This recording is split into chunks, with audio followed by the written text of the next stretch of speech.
You're standing in a room that belongs to order. The air smells faintly of oil and paper dust. Light from a tall window falls in a narrow stripe across the desk, catching the metal edge of a typewriter that waits without sound. The keys rest in perfect rows, their letters small and certain. Carbon sheets lie stacked to the left like thin blue shadows. The margin guide has already been set. If you find yourself listening to the rhythm of these keys, noticing how quiet rooms can carry the weight of history, then before we follow the silence deeper into these corridors, take a moment to subscribe. Only if calm, quiet history feels like a place you'll return to. And let us know where you're listening from, or which moment stays with you the most. You're listening to Echoes of War. Nothing here is accidental. The chair is straight-backed. The blotter is squared to the wood grain. A folder sits at the center of the desk, closed but not empty.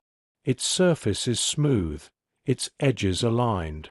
Somewhere beyond the door, footsteps pass with measured calm. No voices rise. No doors slam. The building breathes in corridors designed for composure. The page inside the folder has not yet been written. The room is holding its breath. A clock ticks faintly on the far wall, its rhythm almost indistinguishable from silence. The windows admit pale morning light, not yet bright enough to erase shadow. Dust lingers in the beam like suspended thought. Outside, the city is beginning to stir, but here the world has narrowed to desk, machine, paper. The typewriter does not move. It waits. You remain at the edge of the room, unseen and unaddressed, watching the stillness gather around metal and wood. The quiet is not emptiness. It is structure. It is anticipation arranged neatly within margins. A door opens softly. Footsteps approach. A hand rests briefly on the back of the chair. The folder is opened. The top page is lifted and placed carefully into the carriage. The sheet is aligned against the guide. The roller turns with a soft, mechanical sigh. The first word has not yet been spoken. The keys remain still. And in this suspended moment, before language begins, you are standing at the threshold of a war that will be written long before it is seen. The voice begins without force. It does not echo. It does not tremble. It arrives in a steady register, measured and composed, as though the words it carries have already been settled elsewhere. They cross the small distance between speaker and machine with quiet authority. Her fingers lower. The first key descends with a restrained click. Metal strikes ribbon. Ribbon presses ink into paper. The sound is delicate, almost polite. A second key follows. Then another. The rhythm forms gradually, like rain beginning against a narrow roof. The room exhales. The silence rearranges itself around repetition. Each letter lands where it is told to land. Each word appears in even spacing, contained within margins that were set before the sentence began. The bell at the carriage edge rings softly at the end of the line, and the roller turns with a practiced sweep. Outside the window, the city grows louder. Engines pass along stone streets. A door closes somewhere beyond the building. A faint whistle carries from a distant rail line. None of it enters this desk except as vibration. Here, the world is reduced to alignment. You remain near the wall, watching how structure takes shape. The words themselves are formal. They refer to schedules, to allocations, to measures enacted and confirmed. The phrasing is precise, stripped of ornament. Nothing in its construction suggests urgency. Nothing in its tone suggests rupture. Yet the page fills steadily. Carbon paper beneath the sheet captures the same words in faint blue echo. A second copy. A third. The machine moves without hesitation, and the ink settles into fiber as if permanence were its natural state. The voice continues. Clauses are layered beneath primary statements. Directives are framed as adjustments. Movement is described as coordination. Language remains calm even as it gathers consequence. The room does not question it. Another line ends. The bell rings again. The carriage returns. The rhythm stabilizes into something almost soothing, almost forgettable. Tap, tap, pause, ring, sweep. The page nears completion. Her hands are steady, her posture upright. When the final period is struck, she lifts the sheet carefully from the carriage, holding it by the corners to prevent smearing what has already dried. The page is placed atop the folder, aligned precisely with its edge.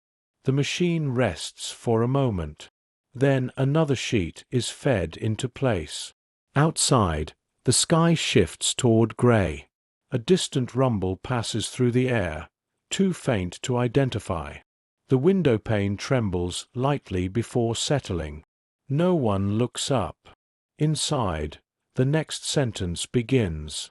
And in that steady percussion, before collapse, before recognition, before history names what has been written, the war takes its first quiet shape in ink.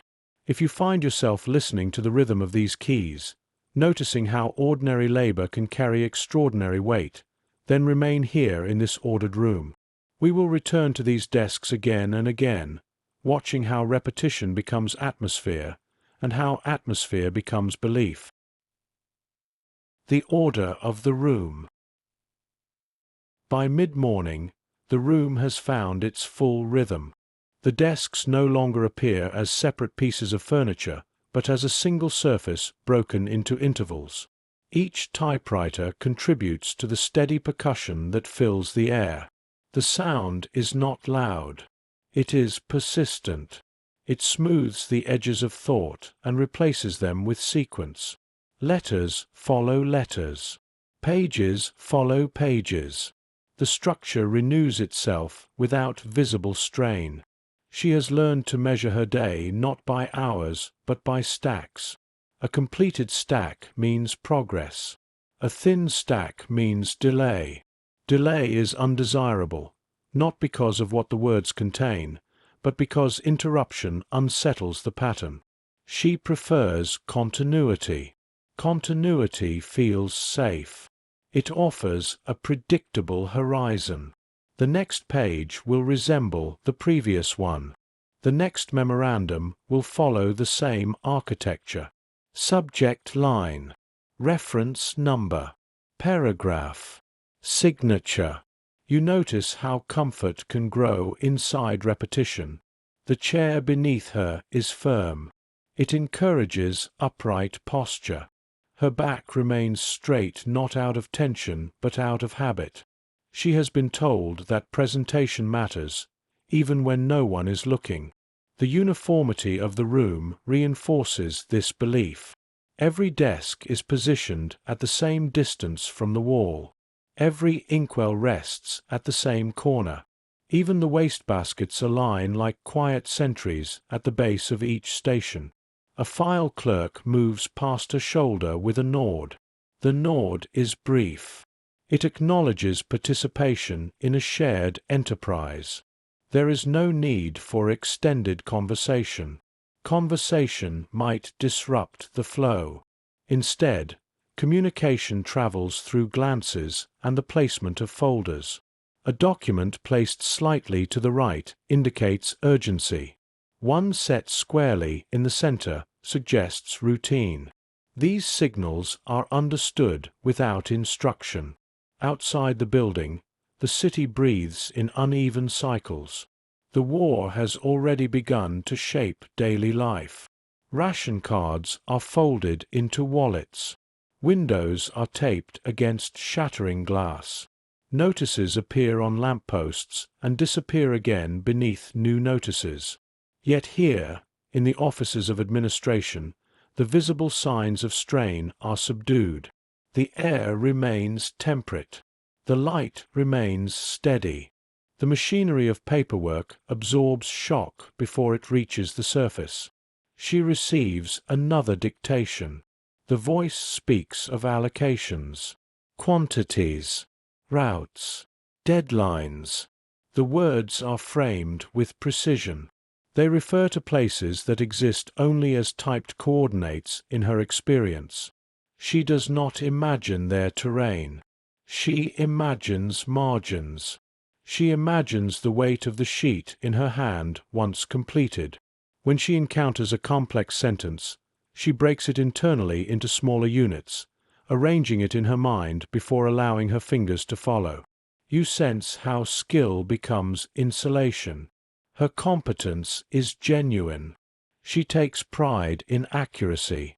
A perfectly aligned page satisfies her in a way that is difficult to articulate. It is evidence of discipline, evidence of usefulness. In a nation that praises order, usefulness carries moral approval. She feels it faintly, like warmth through fabric.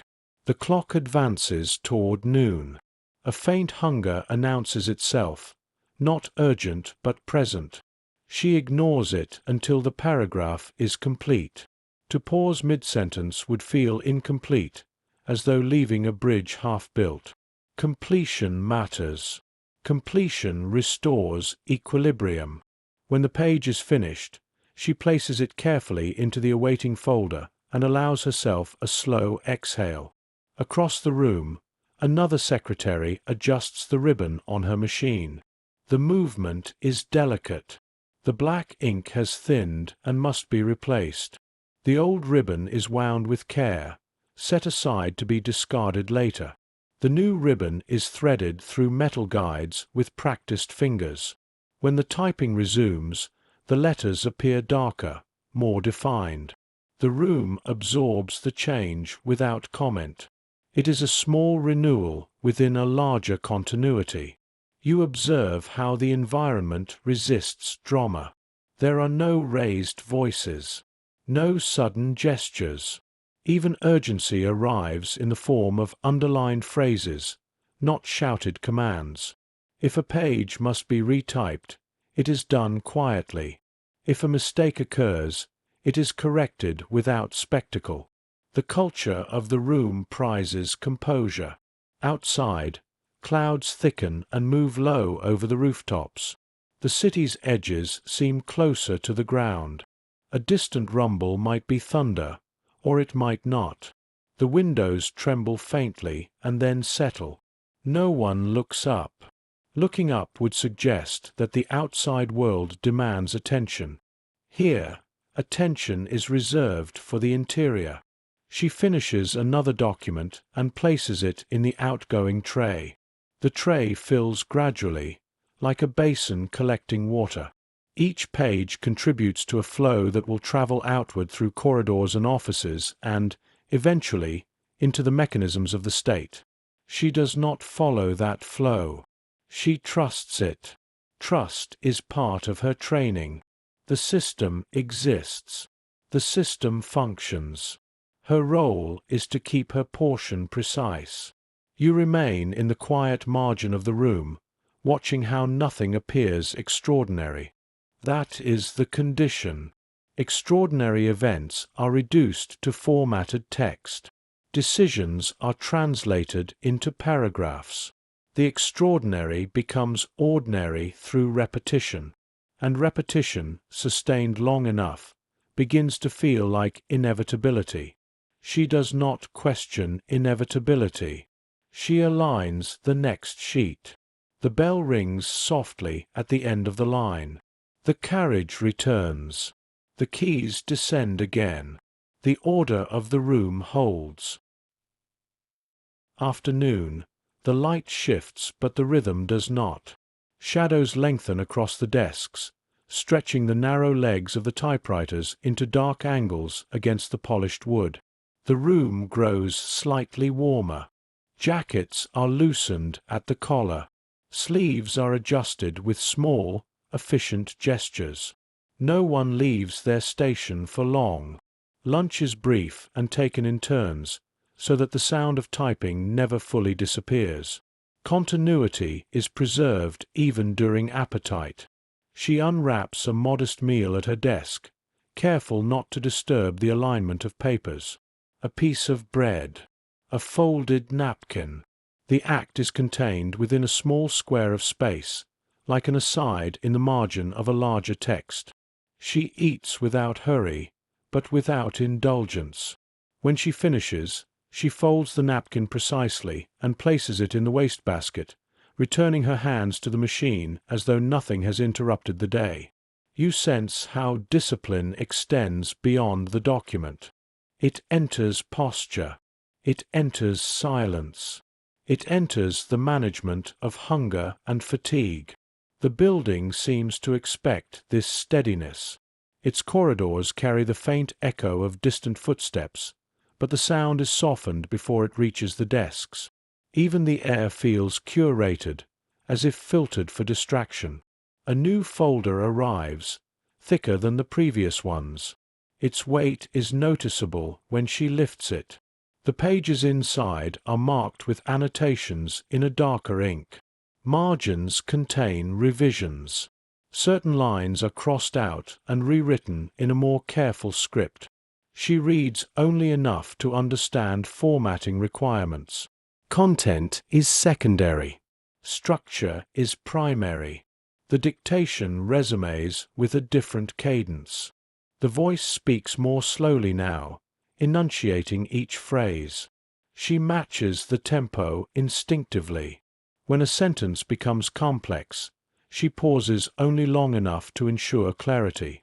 Her fingers hover for a fraction of a second before committing to the next sequence of letters. The pause is brief. It leaves no visible trace.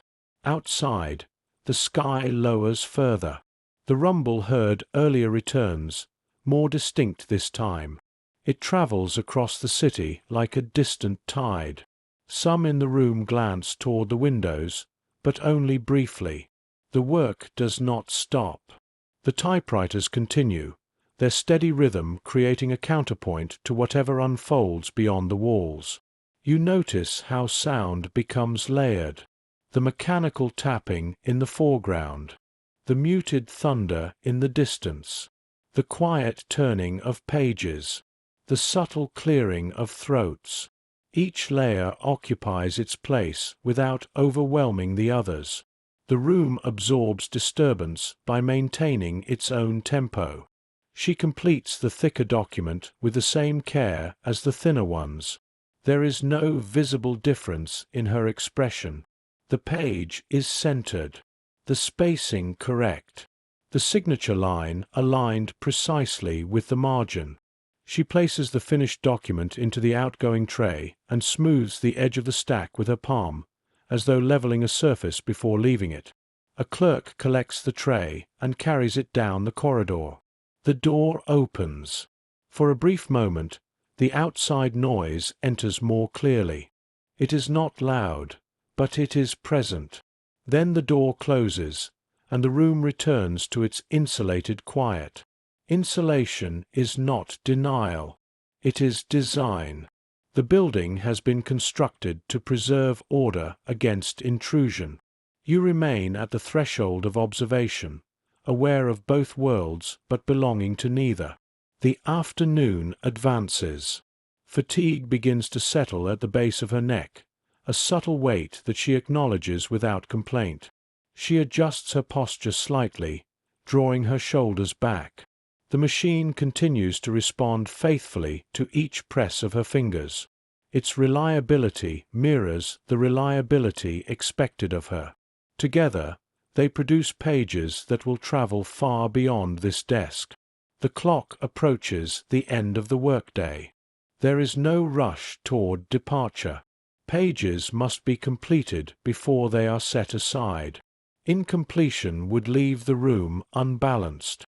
She ensures the final document of the afternoon is finished, the edges squared, the folder closed neatly. Only then does she remove the sheet of blotting paper and align it for the morning to come. Outside, The rumble fades into evening air. Clouds begin to thin at their edges, revealing a pale band of light along the horizon. The city remains unsettled, but the office closes in composure. Desks are cleared. Machines are covered with cloth. Chairs are pushed inward in unison, restoring the symmetry that will greet the morning. She stands, smoothing her skirt, and glances once around the room. It appears unchanged. You understand that this is the quiet power of repetition. When extraordinary events are translated daily into formatted text, they begin to resemble routine. When routine is sustained without interruption, it acquires the authority of permanence. The order of the room persists even as the world beyond it shifts. The lights are dimmed. The door closes softly behind the last departing figure. In the darkness, the typewriters rest in perfect alignment, waiting for the next morning when the keys will move before the light fully arrives. Corridors of efficiency. Morning returns without ceremony. The light enters the windows at nearly the same angle as the day before, though no one measures it. The desks resume their quiet alignment. The cloths are folded back from the machines. A ribbon is adjusted. A stack of blank paper is squared against the edge of a blotter. The room inhales and begins again. Continuity settles quickly. She sits, smooths her skirt, and aligns the first sheet with practiced precision. The margin guide clicks softly into place. The bell at the carriage edge is tested with a brief stroke. It answers with its restrained tone. The machine is ready, and so is she. You observe how readiness becomes a posture. Before any dictation begins, the room hums faintly with anticipation. The corridor beyond carries the movement of clerks, the rustle of folders, the quiet exchange of schedules. No one speaks loudly. Authority travels in measured voices. Urgency expresses itself through the speed of footsteps, not their volume. A door opens at the far end. A senior official enters, accompanied by an assistant who carries a stack of documents close to the chest. The assistant's gaze is lowered, attentive to the path ahead. The official's stride is steady, unhurried. He pauses briefly to exchange a few words with another figure in the corridor. The words are not sharp. They are deliberate.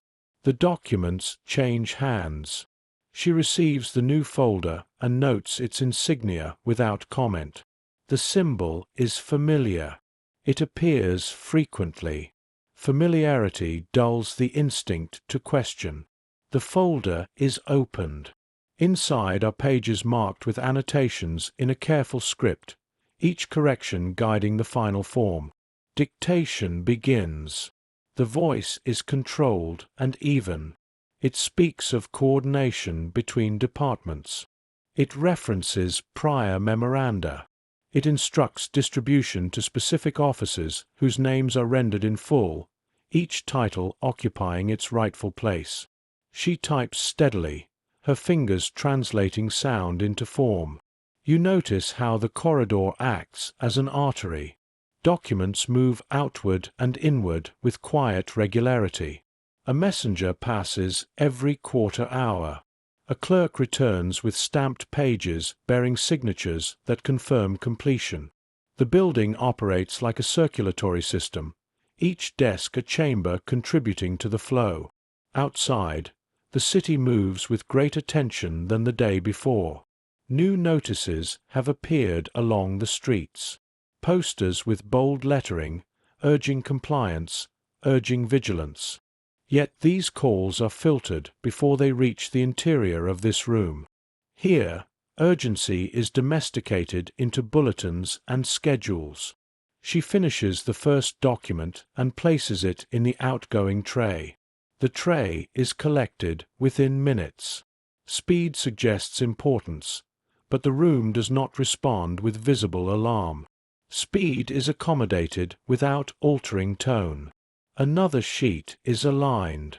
Another memorandum begins.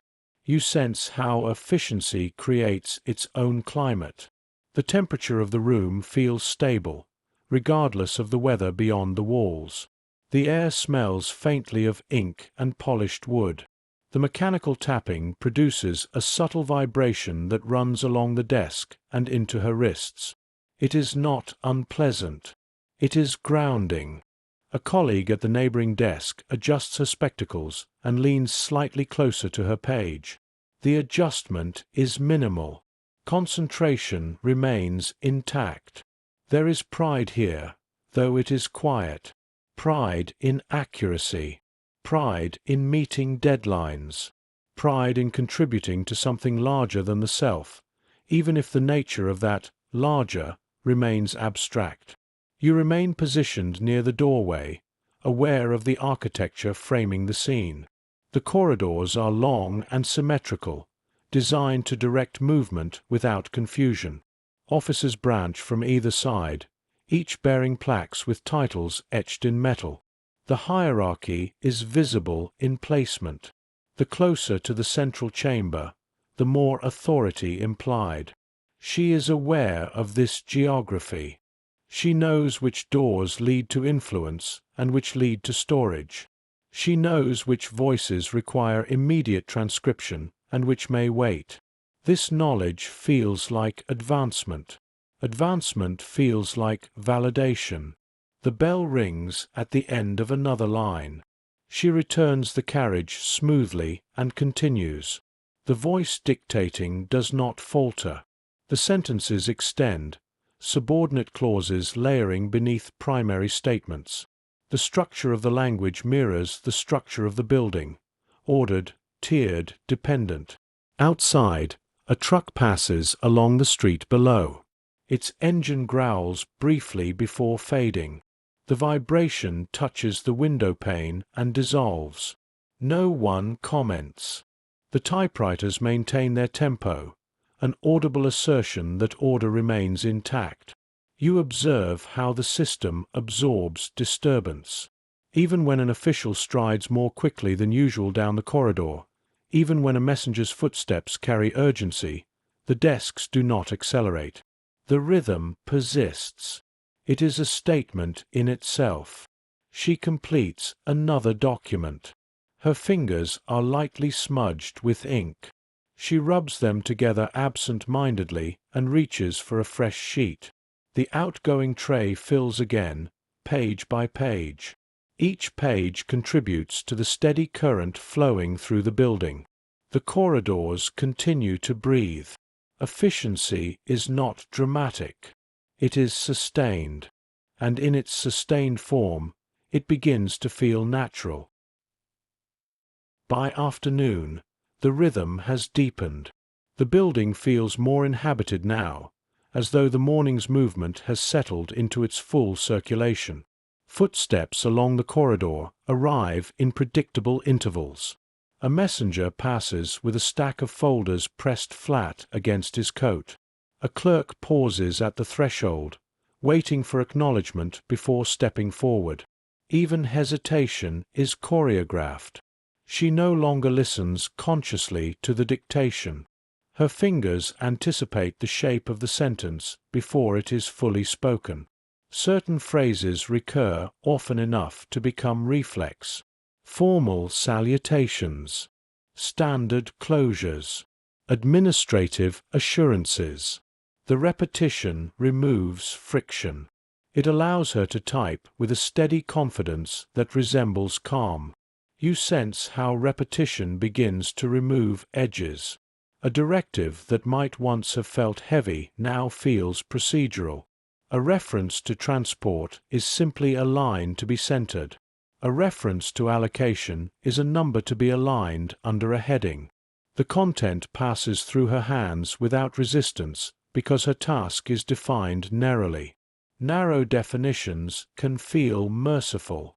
A cart rolls past in the corridor, its wheels cushioned against the stone floor. It carries bound stacks of documents toward another wing of the building. The papers are secured with twine. The twine is tied in precise knots. Precision extends beyond the page into every visible detail. The cart disappears around a corner. The corridor returns to stillness. Outside, the sky has darkened earlier than expected. The light filtering through the windows is tinged with a muted amber, as though dust hangs in the air above the city. A faint smell of smoke lingers for a moment, then disperses. No one comments. The air inside remains tempered by design. She pauses briefly when a superior approaches her desk. He places a hand lightly on the edge of the wood, leaning in just enough to signal importance without raising his voice. He requests a revision to a paragraph completed earlier in the day. The tone remains controlled. She nods once and retrieves the page from the outgoing tray before it travels further. You observe the exchange without hearing specific words. The correction is small. A sentence must be rephrased. A date clarified. The original page is set aside. A fresh sheet is aligned. She types the revised version with the same care as the first. There is no visible irritation at the repetition. Correction is part of efficiency. Efficiency tolerates revision. The old page is torn neatly in half before being placed in the wastebasket. Even disposal follows order. The torn edges are clean. The basket remains positioned squarely beside the desk. Nothing spills onto the floor.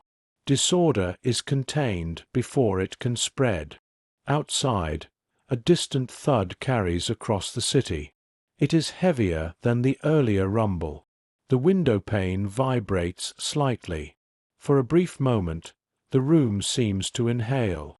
Then the rhythm resumes. The typewriters continue their measured tapping, as though responding to the outside noise with quiet insistence. You feel the contrast sharpen. Beyond the walls, impact and disruption. Within them, alignment and flow. The contrast is not acknowledged verbally. It exists as a subtle tension, like two notes played simultaneously but at different volumes. She finishes the revised document and replaces it in the outgoing tray. The superior nods once more and moves away. His footsteps echo faintly down the corridor, diminishing into the building's steady hum. The exchange leaves no visible mark on her expression. Her composure remains intact. Fatigue touches her wrists now. The repetition of motion creates a faint ache at the base of her thumbs. She flexes her fingers discreetly before aligning the next sheet. The ache is not unwelcome. It is evidence of productivity. Productivity is valued. Value reinforces purpose. You remain at the edge of the corridor, watching how the building sustains itself.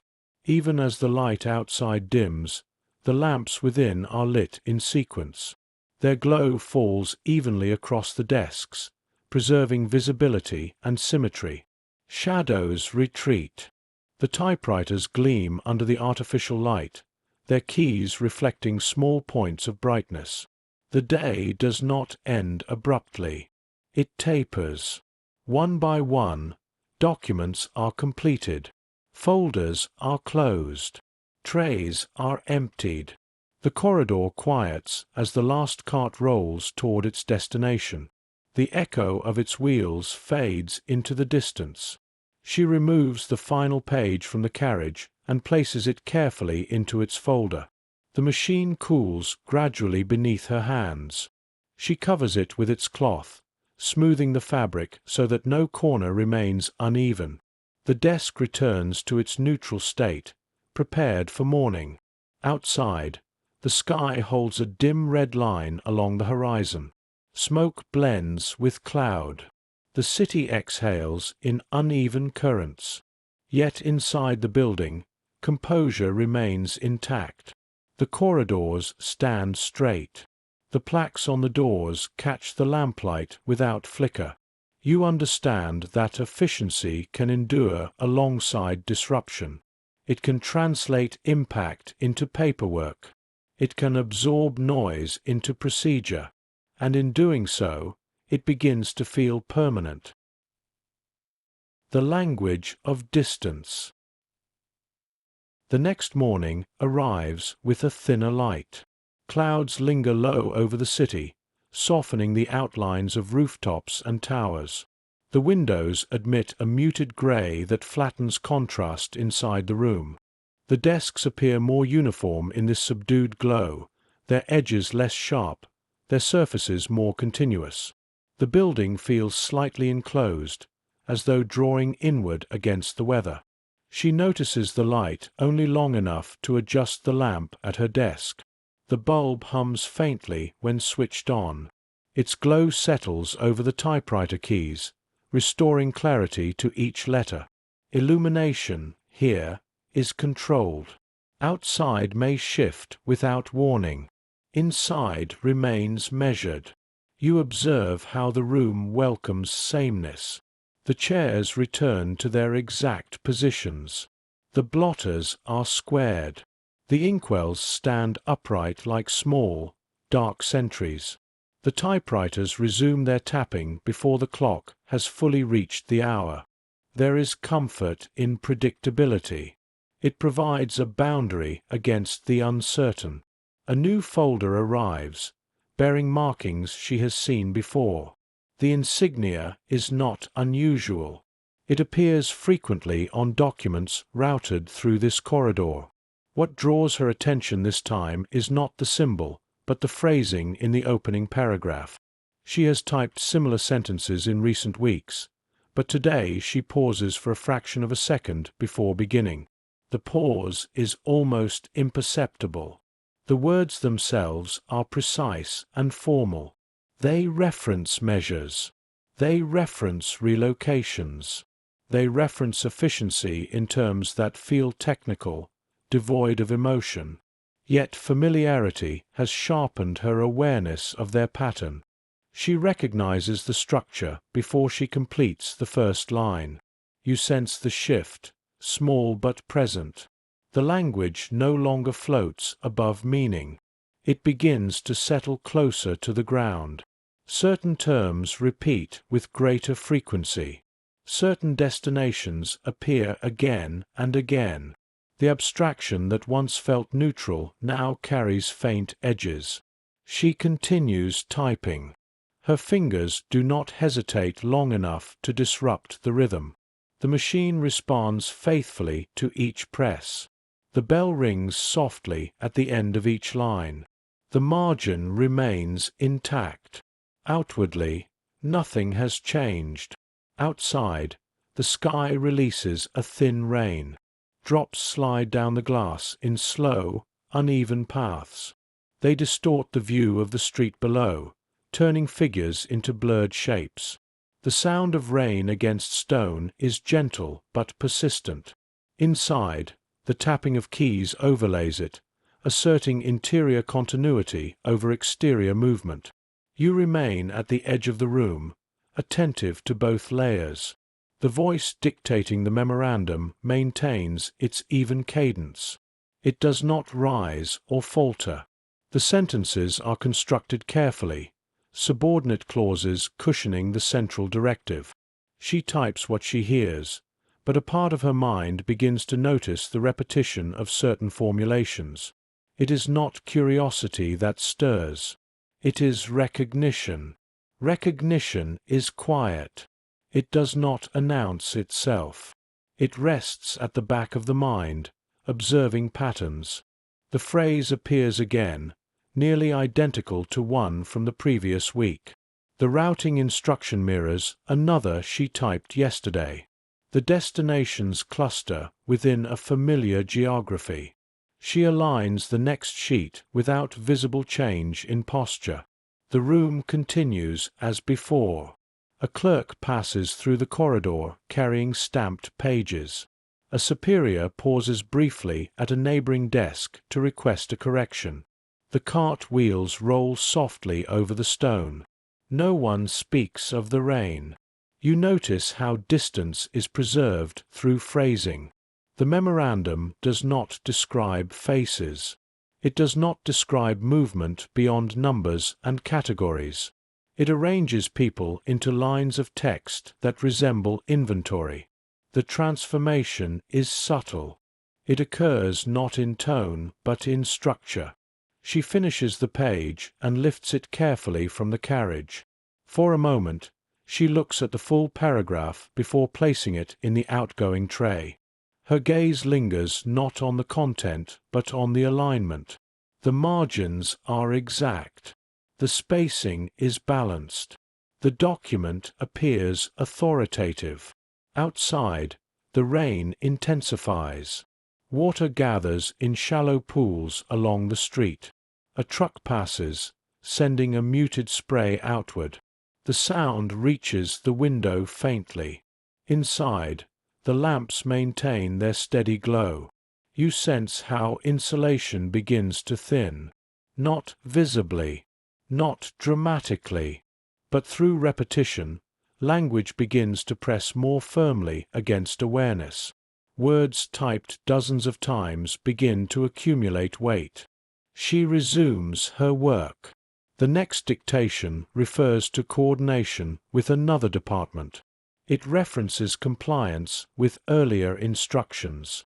The phrasing is almost identical to yesterday's memorandum, with minor adjustments to dates and quantities. The pattern is unmistakable.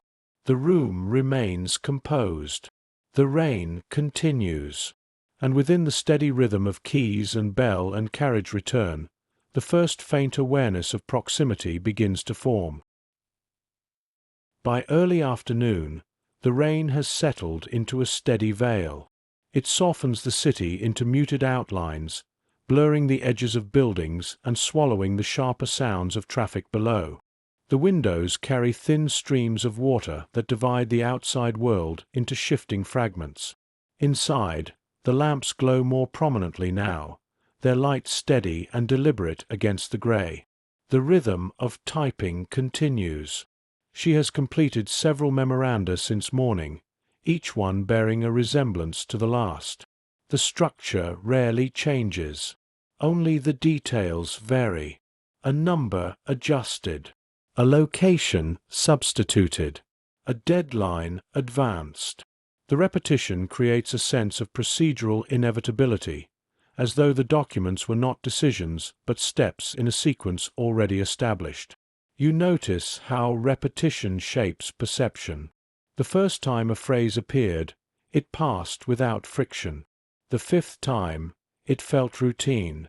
The 10th time, it carries a faint echo of something beyond the page. Yet even then, the form remains intact.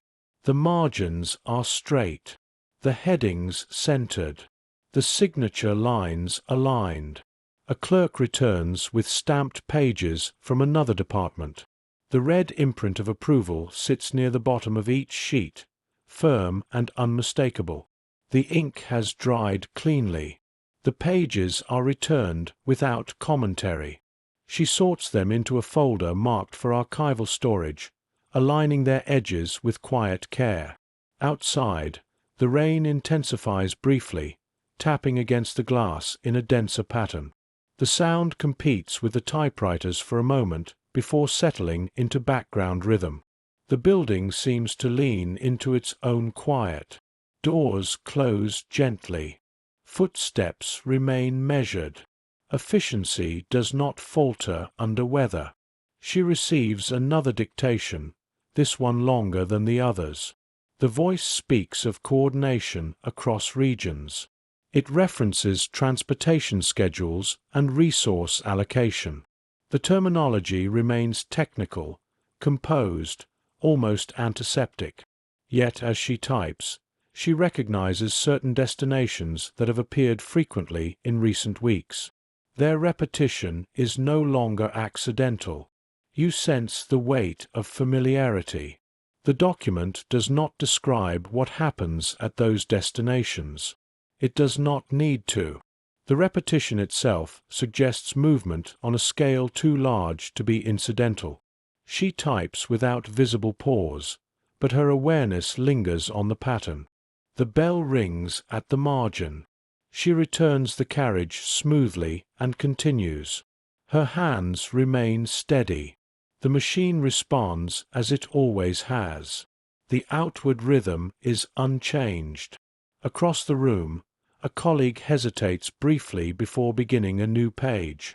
The hesitation lasts no more than a heartbeat. It is followed by the same measured tapping. No glances are exchanged. No questions are voiced. The room maintains its composure. Outside, a distant rumble carries across the wet streets. It is heavier than thunder. The window pane vibrates faintly. A messenger passing through the corridor slows for a fraction of a second, then resumes his pace. The cart wheels roll onward. The system absorbs the disturbance. You observe how distance is maintained through structure. The documents are written in language that separates action from consequence. They speak of transfers, allocations, measures. The words are arranged so that the human element remains implied rather than explicit. In this arrangement, responsibility disperses into abstraction. She finishes the longer memorandum and places it carefully in the outgoing tray. Her fingertips are faintly stained with ink again. She rubs them together, watching the blue smear thin against her skin. The smear will fade. The page will not. The afternoon deepens toward evening. Rain lightens gradually, becoming a mist that clings to the window glass. The city beyond remains indistinct. Inside, the lamps continue their steady glow. The room feels insulated not only from sound but from clarity. You sense the shift within her, though it remains unspoken. The words she types now carry faint outlines in her mind. Not vivid images, not scenes, just the suggestion that these pages connect to realities beyond corridors and desks. The suggestion does not disrupt her posture. It does not slow her hands. It simply exists, like a shadow cast by a structure too large to see in full. She aligns the final sheet of the afternoon. The document references compliance with earlier directives. The phrasing is almost identical to previous memoranda. The repetition reinforces its authority. She completes the final line, removes the page, and squares the stack in the tray. Outside, the rain has ceased. The clouds remain, but their edges soften. A faint glow appears along the horizon, muted and uncertain. The city exhales in damp quiet. Inside, the typewriters fall silent one by one. She covers her machine with its cloth, smoothing the fabric until it lies flat. The desk returns to symmetry. The corridor empties gradually. Footsteps fade. You remain in the dim room as the lamps are extinguished. In the darkness, the awareness that began this morning lingers without resolution. It does not erupt. It does not demand confession. It settles quietly into the space between repetition and recognition. And tomorrow, the keys will move again. Patterns in the paper. The rain has washed the air clear by morning. Light returns sharper than before, revealing the city's outlines with renewed precision. The windows admit a pale brightness that reflects off polished desks and glints faintly along the metal edges of the typewriters. The room feels freshly defined, as though the night has tightened its lines. She sits as she always does. The chair receives her weight. The blotter is aligned. The ribbon is checked. Her hands rest lightly on the keys before the first dictation begins. The familiarity of the posture steadies her. Habit is a reliable companion. You observe how clarity in light does not always produce clarity in meaning. The first memorandum of the day arrives with the same formal heading, the same careful insignia. The phrasing is measured, unhurried. It references procedures established weeks earlier. It mentions coordination between officers whose names she now recognizes without effort. Recognition no longer surprises her. It rests beneath the surface of her awareness like a watermark in the paper. The pattern has become visible. Certain locations recur with quiet insistence. Certain categories appear again and again, arranged neatly in lists that resemble inventory rather than individuals. She types steadily. Her fingers no longer pause at familiar terms. The brief hesitation that surfaced days earlier has smoothed into continuity. Awareness does not always disrupt motion. Sometimes it coexists with it. Outside, the street carries renewed activity. Carts move along wet cobblestones. Pedestrians walk briskly beneath thinning clouds. A military vehicle passes, its engine rumbling in a low register. The sound reaches the window and dissolves into the steady tapping inside. You sense how the room maintains its insulation even in brightness. The lamps remain off. Daylight is sufficient. Yet the effect is the same. The building absorbs the outside world into muted vibrations. The corridors continue their measured flow. A clerk moves past with a stack of documents, his footsteps cushioned by stone. The second dictation of the morning is longer. It references the previous memorandum, building upon its instructions. The structure is tiered, each clause dependent upon the one before it. She aligns the paragraphs carefully, ensuring that indentation reflects hierarchy. Hierarchy must be visible on the page. You notice how structure can conceal scale. The document spans multiple pages, yet its tone remains administrative. It speaks of adjustments and refinements. It speaks of compliance and reporting. It does not speak of outcomes beyond the confines of its terminology. She finishes the final page and places it in the outgoing tray. The tray fills as it always has. The clerk retrieves it and disappears down the corridor. The process repeats. There is no visible interruption. A colleague across the room adjusts her chair and leans closer to her machine. The movement is subtle, almost imperceptible. Fatigue gathers quietly in shoulders and wrists. Yet the rhythm persists. Each secretary contributes to the steady production of pages that will travel outward through the building's arteries. You remain near the window now, observing the thin reflection of the room in the glass. The desks appear doubled, faintly mirrored against the brightness outside. The effect is fleeting but suggestive. One world layered over another, each existing simultaneously. She receives another folder. This one bears annotations in a different hand. The ink is darker, the script slightly more hurried. The dictation that follows references revisions to prior measures. It mentions efficiency in transport. It mentions capacity. Capacity. The word rests on the page without elaboration. She types it cleanly, centered within the line. It appears clinical, devoid of emotion. Outside, a train whistle carries faintly across the city. The sound is distant but distinct.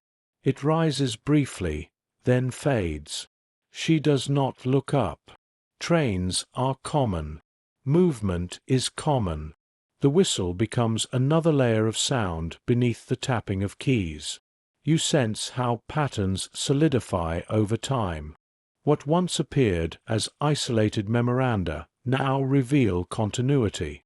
The same departments, the same destinations, the same terminology. The pattern does not announce itself as extraordinary. It reveals itself through accumulation. She completes the document and smooths the edge of the stack. Her fingertips press lightly against the paper, feeling its thickness. The thickness suggests volume. Volume suggests scale. The thought does not fully form. It lingers at the edge of awareness, like a shadow cast by something just beyond sight. The clock advances toward midday. Light shifts across the floor, tracing the legs of desks in slow arcs.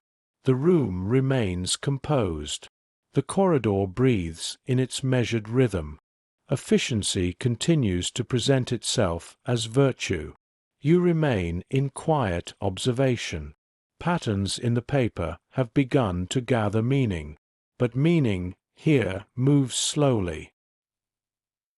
By afternoon, the clarity of morning has settled into steadiness. The light no longer sharpens edges. It rests evenly across the room, revealing nothing that was not already visible. The desks stand in disciplined rows. The typewriters continue their measured percussion. The corridors carry documents with the same quiet urgency they have carried them for months. She no longer distinguishes between familiar and unfamiliar phrases. The vocabulary has stabilized into a lexicon of procedure. Transfers, adjustments, reallocations, compliance reports.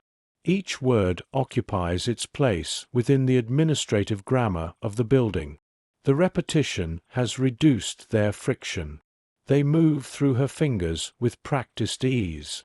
You observe how repetition alters emotional temperature. What might once have invited curiosity now invites efficiency. The task is not to interpret, but to render. Not to imagine, but to align. The satisfaction she feels at completing a page remains intact. Precision still matters. It still carries approval. A messenger arrives with a stamped memorandum bearing an additional notation in the margin. The notation requires a minor amendment to an earlier document. She retrieves the carbon copy from a file drawer and aligns it with the new instruction. The correction is small, but the act of amendment reveals continuity across weeks. The paper trail connects one directive to another, forming a chain that stretches backward through time. Outside, a line of trucks moves along the street below. Their engines hum in unison, low and deliberate. The sound lingers for a moment against the windowpane before dissolving into distance. She does not look up. The trucks are part of the city's daily rhythm now. Their presence no longer interrupts thought. You sense how scale becomes normalized. Movement that once felt extraordinary now feels procedural. The city adapts. The building adapts. The paperwork adapts. Each layer accommodates the others without visible strain. She completes the amendment and replaces the corrected document into its folder. Her fingers rest briefly against the stack of completed pages. The thickness has grown substantial. It represents hours of labor. It represents coordination across offices. It represents something larger than the room, though the room remains her immediate horizon. Across the corridor, a door closes with slightly more force than usual. The sound echoes faintly before being absorbed by stone and carpet. A voice murmurs, lower than before.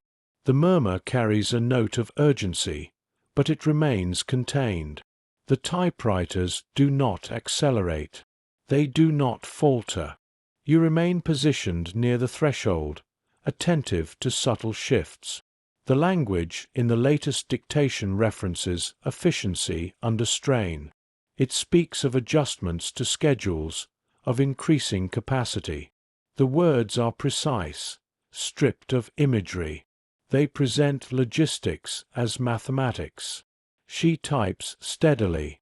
The bell rings. The carriage returns. The pattern repeats. Her posture remains upright. The lamp on her desk is switched on as daylight begins to fade.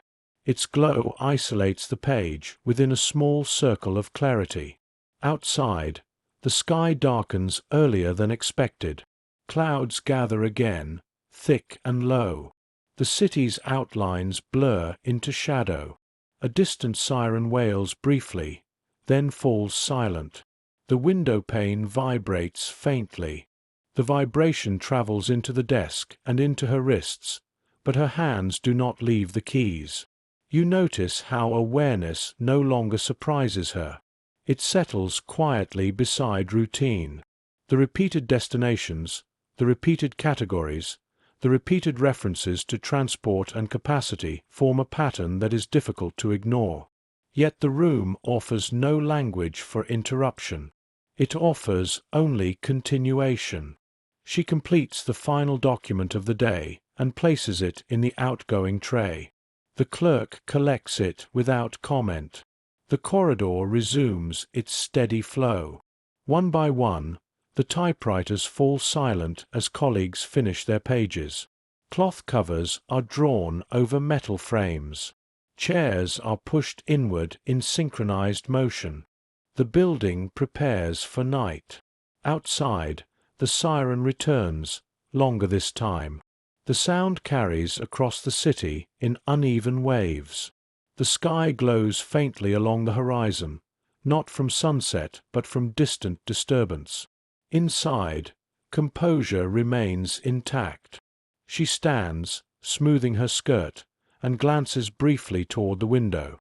The reflection of the room overlays the darkening city. For a moment, both worlds occupy the same pane of glass. You remain in that reflection, watching the overlap. Patterns in the paper have become undeniable, yet the hands that type them continue with steady precision. And tomorrow, the pattern will extend. Proximity. The transfer is quiet. There is no ceremony when she is informed that her desk will move to a different wing of the building. The notice arrives as a folded sheet placed squarely at the center of her blotter. It references reassignment to a smaller office closer to senior administration. The phrasing is efficient. The reason is procedural. She reads it once, then again. The words are clear. The relocation is temporary, pending further instruction. Her skill has been noted. Her accuracy appreciated. The acknowledgement carries a subtle warmth, like sunlight passing briefly across the desk. Advancement suggests trust. Trust suggests proximity. You observe how movement through space alters perspective. The new office is not far in distance, but it feels different in atmosphere. The corridor narrows. The doors are heavier. The plaques bear titles that carry weight in hushed conversations. Footsteps here are softer, but the silence is denser. Her new desk stands near a window that overlooks an inner courtyard. The courtyard is enclosed by stone walls on all sides, isolating it from the street. The air there feels still, even when clouds move above. The isolation creates an impression of depth, as though the building folds inward upon itself. The typewriter has been moved ahead of her arrival. It waits on the polished surface, aligned with the edge of a fresh blotter. The ribbon is newly threaded. A stack of blank paper rests to the left. The arrangement is precise, expectant. You sense how the air changes in enclosed spaces. It feels heavier here. Voices in adjacent rooms carry more distinctly, though still measured. The cadence of dictation is closer, less filtered by distance. When a door opens, fragments of conversation slip through before being contained again. Her first dictation in the new office begins almost immediately. The voice belongs to a man she has previously seen only at a distance in the corridor. Now he stands just beyond the desk, speaking in even tones. The content is familiar in structure, but carries references to decisions made at a higher tier. She types carefully. The proximity sharpens her attention. Each word feels slightly more immediate, not because its meaning has changed, but because the source is nearer. The chain of instruction has shortened. The page she produces will travel fewer corridors before reaching its destination. Outside the inner courtyard, clouds drift low. Their movement is slow, almost imperceptible. The courtyard remains still, enclosed by stone. The isolation creates a muted echo when a door closes. Sound lingers slightly longer here before dissolving. You remain near the window, watching the reflection of her hands against the glass. The pattern in the language continues. References to transport. References to coordination. References to capacity. The repetition feels closer now, as though the words themselves occupy less distance between origin and execution. She completes the first memorandum and hands it directly to the official. There is no intermediary clerk, no cart. The page passes from her hand to his with a brief nod. The transfer is immediate. The absence of distance alters the rhythm subtly. The process feels condensed. Another dictation follows without pause. The sentences are longer. The subordinate clauses more intricate. She must concentrate to maintain alignment. The bell rings at the margin. The carriage returns. The machine responds faithfully. You sense how proximity does not yet equal understanding. It creates immediacy, not clarity. The words still arrive in administrative form. They still avoid imagery. They still translate action into procedure. Yet their source is now within arm's reach. Outside, the courtyard remains quiet. A single leaf skitters across the stone before settling near the wall. The sky above shifts from grey to a muted white. The enclosed air feels suspended. She finishes another page and places it on the desk between them. The official scans it quickly, marking a small correction near the bottom. She retrieves the page and makes the amendment without visible irritation. The revision is minor. The structure remains intact. You observe how repetition persists even in altered space. The building's hierarchy has drawn her inward, but the pattern of language remains consistent. The words she types mirror those she typed in the larger room. Only the distance between speaker and typist has changed. Proximity narrows space. It does not yet widen meaning.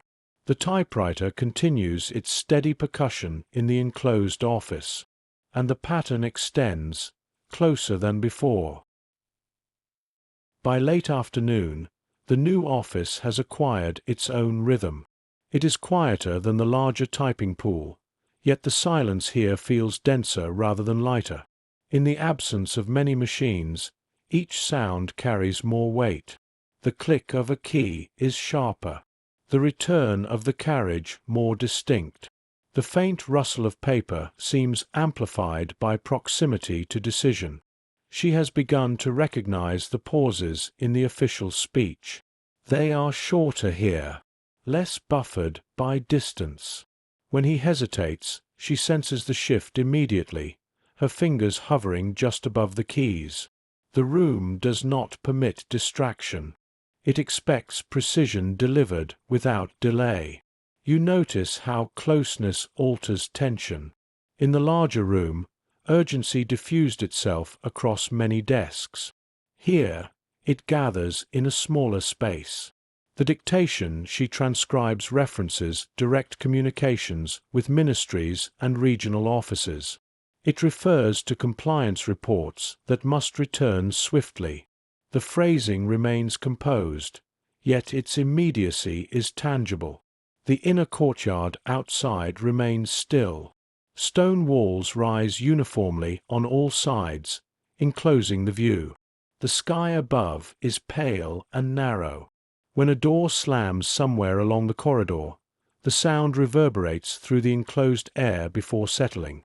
Even disturbance feels contained within the architecture. She receives a document that is not a draft, but a summary. The summary consolidates several previous memoranda into a single statement of action. The language is tighter. The sentences are more compressed. She types with careful attention, aware that errors here would ripple outward quickly. You sense the contraction of distance. There are fewer intermediaries between her desk and the center of authority. Pages move directly from her machine to the official's hand. The efficiency that once felt abstract now feels immediate. The official reads the completed summary without expression. He nods once and places it in a leather folder bearing a clasp. The folder is thicker than the paper she produces, suggesting accumulation over time. He closes it carefully, as though sealing continuity within its covers. Outside, a faint vibration passes through the courtyard walls. It is not loud, but it lingers. The stone absorbs the tremor slowly, transmitting it into the room in a subtle pulse. She feels it faintly through the desk, a reminder of the world beyond the enclosure. You remain near the window, observing the reflection of both figures in the glass. Their movements are measured, their posture disciplined. The language spoken remains technical, stripped of imagery. Yet the pattern has grown more visible through repetition. The references to transport and capacity recur with increasing frequency. She aligns another sheet and begins again. The words now reference coordination under strain, adjustments to routes, expansion of facilities. The terminology remains clinical.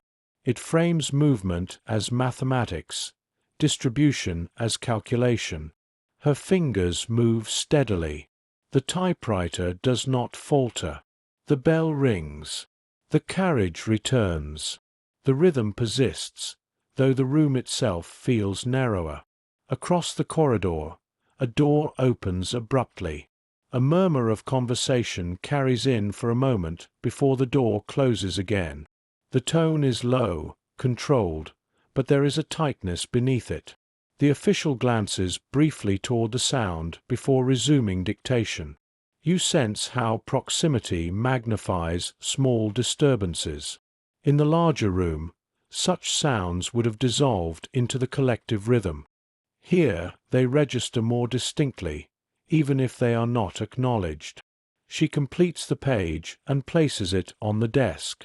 The official marks a line for emphasis, underlining a phrase related to capacity. The underline is deliberate. It signals importance within the hierarchy of text. She retrieves the page and adjusts the formatting accordingly, ensuring the emphasis aligns precisely with the margin. Outside, the sky above the courtyard darkens toward evening. The enclosed air feels heavier. Lamps are lit earlier here than in the larger office. Their glow pools over the desk, isolating the page within a defined circle of light. You observe how awareness deepens without outward change. The pattern of language is now unmistakable. The repeated references, the tightening summaries, the emphasis on efficiency under strain. The proximity has not altered the content, but it has reduced the distance between instruction and transcription. She finishes the final document of the day. The official closes his leather folder once more, securing its clasp with a quiet snap. He nods in dismissal. She covers her typewriter with its cloth, smoothing the fabric as she has always done. The corridor outside is nearly silent. The inner courtyard holds the last light of the sky, pale and narrow above the stone walls. For a moment she pauses at the window, looking not at the city but at the enclosed space within. You remain there as well, aware of the contraction. Proximity has drawn her closer to the center, yet the language remains the same, and tomorrow it will return. the weight of familiar words. The courtyard is damp when morning returns. Moisture clings to the stone walls, darkening their surface in uneven patterns. The air feels cooler in the enclosed space, as though the night has lingered here longer than elsewhere in the city. Light filters down in a narrow column, illuminating only a portion of the stone floor. Inside the office, the lamps are switched on immediately. The sky above is pale but insufficient. The artificial glow defines the desk more sharply than daylight would. The typewriter gleams beneath it, metal edges catching small reflections. The room feels contained within that circle of light. She sits and rests her hands on the keys before the first word is spoken. The posture is unchanged. The rhythm is familiar. Yet the words that follow carry a different texture in her mind. The dictation begins with references she has now typed dozens of times. Transport schedules, regional directives, capacity reports. The vocabulary has become a recurring pattern, recognizable before the sentence concludes. She no longer pauses at specific terms, but she recognizes their placement within the larger sequence. You observe how familiarity accumulates weight. A single memorandum might feel procedural. 10 memoranda begin to form continuity. 50 create a system. The words do not grow louder, but they grow denser through repetition. The official's voice remains steady. It carries no inflection beyond clarity. Each instruction is framed as a necessity within a larger plan. She types without visible interruption. The bell rings at the margin. The carriage returns smoothly. Outside the courtyard, the city's distant movement filters faintly through the walls. A truck engine hums. A whistle sounds from somewhere beyond the enclosure. The sounds are muted, as though heard through water. You sense how the enclosed space intensifies awareness. There are fewer distractions here, fewer desks, fewer overlapping sounds. Each document occupies more attention simply because there is less ambient noise to dilute it. She receives a folder containing reports from regional offices. The reports are summarized in clipped, factual language. They mention numbers, schedules, and compliance metrics. She types the consolidation as instructed, aligning each section carefully beneath its heading. One line refers to expansion. The word appears clinical on the page. Expansion of facilities. Expansion of transport capacity. Expansion of coordination. She types it without hesitation, but the repetition of that term over recent weeks has begun to form a quiet echo in her mind. You remain near the window, watching the narrow band of sky. Clouds drift across it slowly, momentarily darkening the light within the courtyard. The lamps on her desk remain constant. They create a defined perimeter of visibility, isolating the page from the surrounding dimness. The dictation continues. It references previous directives she herself has transcribed. The chain of documentation is now familiar to her. She can anticipate which departments will be mentioned. She recognizes the structure before it is spoken. You notice how anticipation alters perception. The content is no longer isolated events. It is a sequence with continuity. She can trace its outline backward through weeks of pages. The familiarity brings not clarity but inevitability. Her fingers press the keys with steady force. The machine responds faithfully. The ribbon leaves dark, clean impressions on the paper. The bell rings at each margin, consistent and controlled. Outside, a distant rumble passes through the city. It is low and prolonged. The courtyard walls absorb the vibration slowly. A faint tremor travels through the desk and into her wrists. She pauses for a fraction of a second, then resumes. You sense how the tremor does not disrupt the structure. The words continue. The page fills. The margin remains intact. The repetition persists. She completes the summary and places it directly into the official's leather folder. The clasp closes with a quiet click. The folder thickens incrementally. Each day adds weight, though the pages themselves are thin. The official nods once and begins another dictation. The words are familiar, and they are heavier now. By late afternoon, the enclosed air feels denser than in previous weeks. The courtyard holds a muted stillness, as though sound itself hesitates before entering. Lamps cast steady circles of light over the desk, isolating the page in a small, controlled world. Beyond that circle, the office recedes into shadow, its walls close and unyielding. She has typed 3 summaries since morning. Each one consolidates reports from multiple regions. Each one references the same sequence of directives she has transcribed repeatedly. The vocabulary no longer surprises her. It forms a lattice in her mind, interlocking terms that repeat with precise regularity. You notice how repetition becomes architecture. The words construct an internal structure that mirrors the building's corridors. Transport aligns with capacity. Capacity aligns with expansion. Expansion aligns with coordination. The sequence is clean, unbroken. The official's voice remains measured. He dictates adjustments to schedules, referencing numerical increases. The numbers are modest when isolated. When combined across regions, they suggest scale. She types them carefully, ensuring alignment beneath their headings.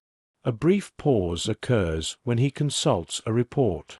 The pause is quiet, but she feels it distinctly in the stillness of the room. Her fingers hover above the keys. Outside, a faint vibration travels through the courtyard walls. It lingers slightly longer than previous tremors before fading. You sense how awareness deepens without outward change. The repetition of certain destinations now carries an implied map in her mind. She cannot see the places, but she knows their recurrence. The names have been typed too often to remain abstract. The dictation resumes. It references efficiency under strain. It references adjustments required to maintain order. The language remains clinical, free of imagery. Yet the accumulation of reports has begun to suggest something beyond logistics. She types steadily. The machine answers with its steady percussion. The bell rings at the margin. The carriage returns with its soft mechanical sigh. Across the corridor, a door closes with controlled force. A murmur of voices follows, low and compressed. The tone carries tension, but it remains contained within the architecture. No one raises their voice. The structure absorbs it. You remain near the window, observing the narrow strip of sky above the courtyard. Clouds pass slowly. Light dims earlier than expected. The enclosed space seems to contract as shadows lengthen. She finishes another page and places it into the leather folder. The official reviews it quickly, underlining a phrase related to expansion. The underline is deliberate, darker than the surrounding text. She retrieves the page and adjusts the formatting, ensuring the emphasis is clear and precise. Outside, a distant whistle echoes faintly. It rises and falls in a single arc before dissolving into silence. The sound is unmistakably a train, though the destination remains unseen. She does not look toward the courtyard gate. The walls obscure any view beyond. You sense how sound now carries context. The whistle is no longer neutral. It aligns with the repeated references to transport. It aligns with the word capacity. It aligns with the summaries she has typed throughout the week. Her hands continue their work. The final dictation of the day consolidates all previous directives into a comprehensive overview. The language is compressed, almost formulaic. She types without visible hesitation, yet her awareness traces the chain of documents backward through months. The bell rings one last time. She removes the page and places it into the folder. The clasp closes with its quiet snap. The official nods and dismisses her with a brief gesture. The lamps remain on as she covers the typewriter. The courtyard is nearly dark now, the sky above a narrow band of deepening blue. The stone walls hold the day's residual warmth, but the air feels cooler. You remain in the dim office as the corridor empties. The words she has typed today do not linger audibly in the room. They travel outward in paper form, sealed and routed through unseen channels. Yet their familiarity has begun to press more firmly against her awareness. The language has not changed, but its weight has. And tomorrow it will return again. Compression. The morning begins with urgency, though it does not raise its voice. A folder is already waiting on her desk when she arrives. It lies centered on the blotter, thicker than usual, its edges slightly bowed from the number of pages within. The leather cover of the official's case rests beside it, unclasped. Lamps are lit despite the early hour. The enclosed office feels awake before the city. She removes her gloves and sits without delay. The first page is a compilation of reports marked Priority. The word is underlined twice. The underline is neat, controlled, but unmistakable. She aligns a fresh sheet in the typewriter and waits. You notice how the air itself feels taut. The official enters quickly, though not hurriedly. His coat remains on for a moment before he removes it and drapes it carefully over the back of a chair. He does not comment on the thickness of the folder. He opens it and begins dictation immediately. The cadence is faster. Sentences are shorter. Clauses are trimmed. The language compresses what once unfolded across multiple memoranda into tighter forms. She types steadily, adjusting her pace to match the rhythm. The bell rings more frequently as margins are reached sooner. Outside the courtyard, a low rumble passes through the walls. It is sustained, not abrupt. The vibration lingers in the desk, a faint pulse beneath her wrists. She does not look up. Her focus narrows to the page. You sense how compression alters perception. When language condenses, it leaves less space between directive and action. The summaries she once typed at the end of the day now appear at the beginning. The chain of documentation shortens. References to transport and capacity appear within the same paragraph, rather than across separate pages. She finishes the first document and hands it directly to the official. He scans it quickly, nods, and begins another dictation without pause. The absence of intermediary steps removes the softening distance that once existed. Pages move from her machine to his hand in continuous sequence. The courtyard remains enclosed and still. The sky above is pale, nearly colorless. The stone walls reflect faint light inward. Sound from beyond arrives as a muffled vibration rather than a clear signal. You remain near the window, aware of both compression and enclosure. The next dictation references revisions to previously expanded facilities. The language is efficient, almost mathematical. She types the numbers carefully, aligning them in columns. The repetition of those numbers across weeks forms a pattern that no longer feels incidental. Her fingers move without visible tremor. The machine responds with unwavering consistency. The ribbon leaves dark impressions. The bell rings at precise intervals. The rhythm continues, though the content has tightened. Across the corridor, footsteps move more quickly than usual. They remain controlled, but the pace suggests urgency. A door opens and closes with sharper precision. The official glances toward the sound for a fraction of a second, then resumes speaking. You notice how compression reduces ambiguity. The directives are clearer now, less layered in subordinate clauses. Transport must increase. Coordination must accelerate. Capacity must expand further. The vocabulary is unchanged, but its proximity and frequency create a sense of contraction. She completes another page. The outgoing stack grows rapidly. The leather folder thickens with additions. The clasp remains open, ready to receive the next sheet without delay. Outside, a distant whistle cuts through the enclosed air. It is sharper than before, more insistent. The vibration reaches the courtyard walls and lingers faintly in the office. She continues typing. Compression has shortened distance, and the pattern now presses close. By midday, the office no longer feels insulated from time. It feels synchronized with it. The pace of dictation has not become frantic, but it has grown relentless. There are fewer pauses for consultation, fewer moments when the official leans back to consider phrasing. The structure of language now favors efficiency above nuance. Sentences arrive formed, concise, decisive.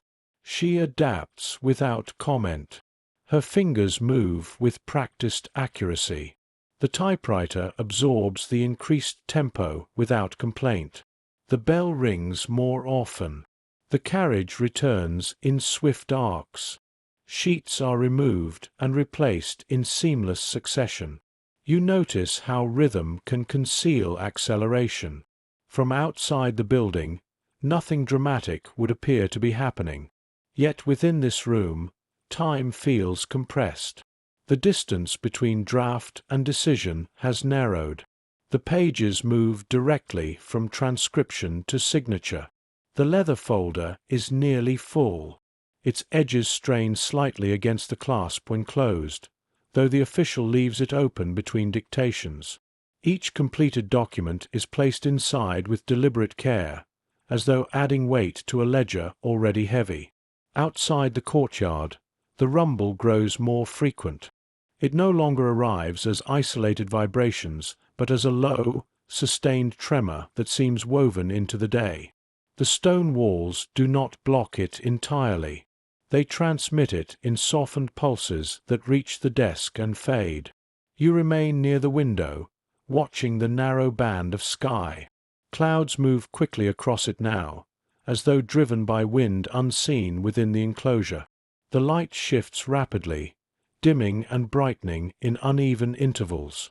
Another dictation begins. This one consolidates multiple directives into a single instruction for immediate compliance. The language is stripped of embellishment. It references transport capacity at maximum threshold. It references facilities operating beyond initial projections. She types the phrases carefully. The repetition of maximum and beyond no longer feels abstract.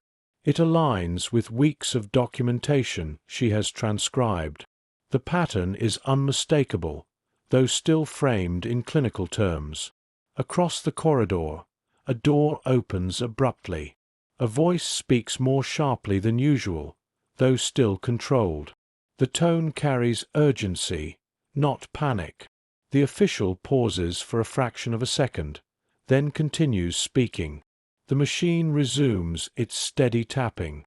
You sense how compression has reduced space for reflection. There is little room now for the subtle hesitations that once accompanied new terminology. The vocabulary is fully internalized. The chain of documents has become a continuous stream. She completes another page and passes it directly to the official. He signs it without delay. The pen moves swiftly across the line. The signature is bold and confident. The page disappears into the leather folder. Outside, a whistle sounds again. It is closer than before. The enclosed courtyard magnifies its echo briefly before the sound dissipates. She does not look up, but the vibration travels through the desk into her wrists. You observe how sound now aligns with language. Transport, capacity, expansion. The whistle reinforces what the memoranda describe. The pattern that once existed solely on paper now feels synchronized with a rhythm beyond the walls. The final dictation of the afternoon arrives without preamble. It references coordination under emergency conditions.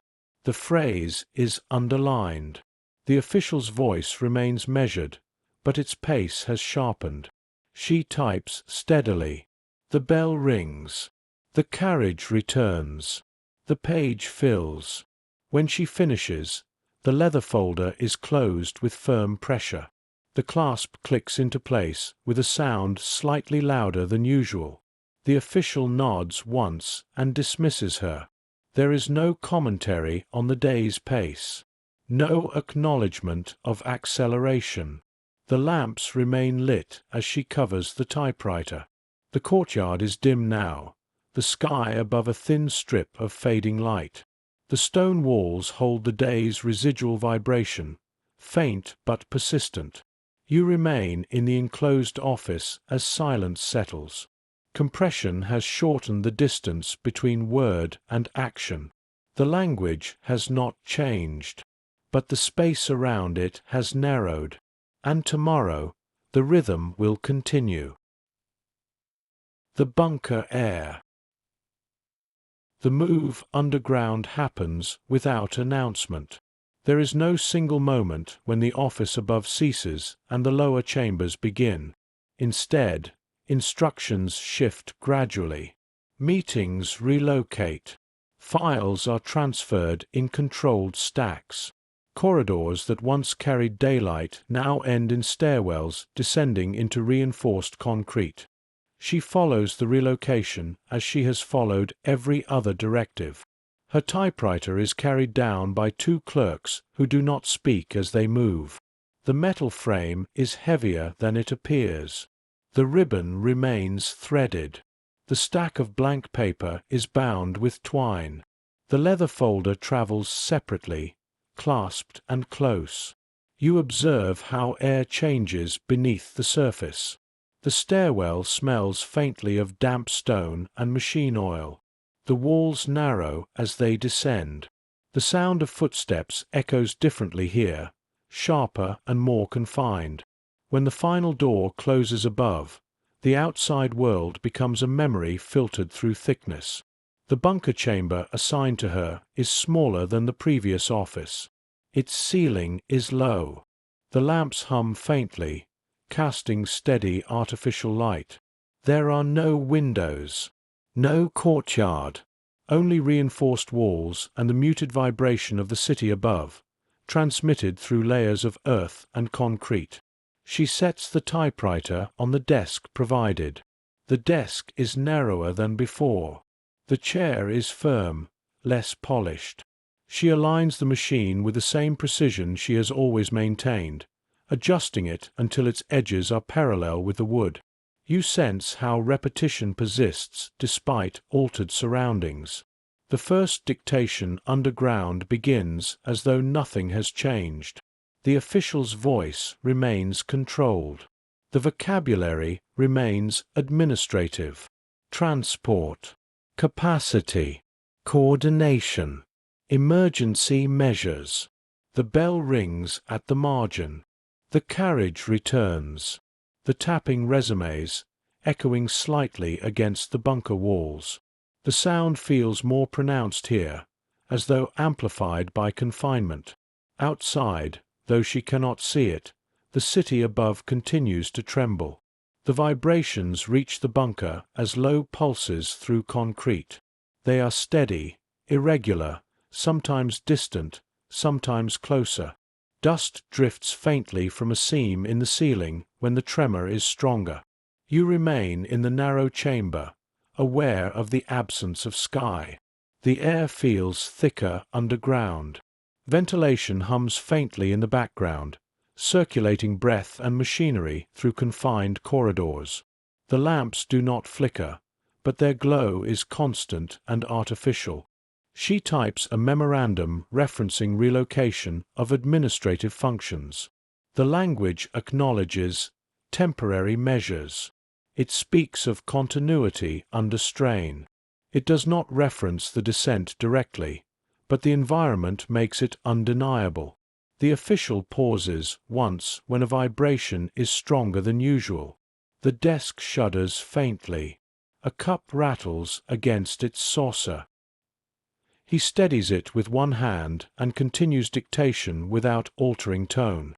You notice how structure attempts to outlast disturbance. The bunker represents contraction of space, not contraction of purpose. The documentation continues. Pages fill. The leather folder remains close, thick and sealed between dictations. She completes the first memorandum underground. The page feels identical in weight to those typed above ground. Its margins are straight. Its headings aligned. The environment has changed, but the structure of language persists. Another dictation follows immediately. It references coordination with units beyond the city. It references continued transport operations despite conditions. The word is vague, intentionally broad. You sense how abstraction intensifies in enclosed spaces. Without windows, there is no competing image to challenge the phrasing. The bunker isolates language from landscape. Words float in artificial light, disconnected from horizon. Her hands remain steady. The machine's percussion echoes faintly against concrete. The bell rings sharply in the confined air. The rhythm feels amplified by the narrowness of the chamber. Above, something heavy moves. The vibration travels downward in a slow pulse. Dust drifts briefly from the ceiling seam again before settling on the desk. She brushes it aside with the back of her hand and continues typing. You remain in the bunker air, aware of compression now physical as well as linguistic. The pattern has descended with her, and it continues. Time behaves differently underground. Without windows, morning and evening are measured only by clocks and fatigue. The lamps burn continuously, flattening distinction between hours. The air hums with ventilation, a steady mechanical breath that replaces wind. She has grown accustomed to the absence of sky. Her sense of day is now structured entirely by dictation cycles. A document completed. A pause for revision. Another document begun. The rhythm persists, though the space has narrowed. You notice how confinement intensifies sound. The tapping of keys echoes faintly off concrete walls. The bell at the margin rings more sharply here, its tone lingering longer before dissolving. When a vibration travels through the bunker, it resonates in the desk, in the chair, in the bones of the room. The official dictates a memorandum referencing continued operations despite disruptions. The phrase is underlined. She types it cleanly, centered within the paragraph. The language remains clinical. It speaks of coordination, of transport routes adjusted but not abandoned. Above them, a deeper tremor rolls through the earth. The bunker walls absorb most of it, but not all.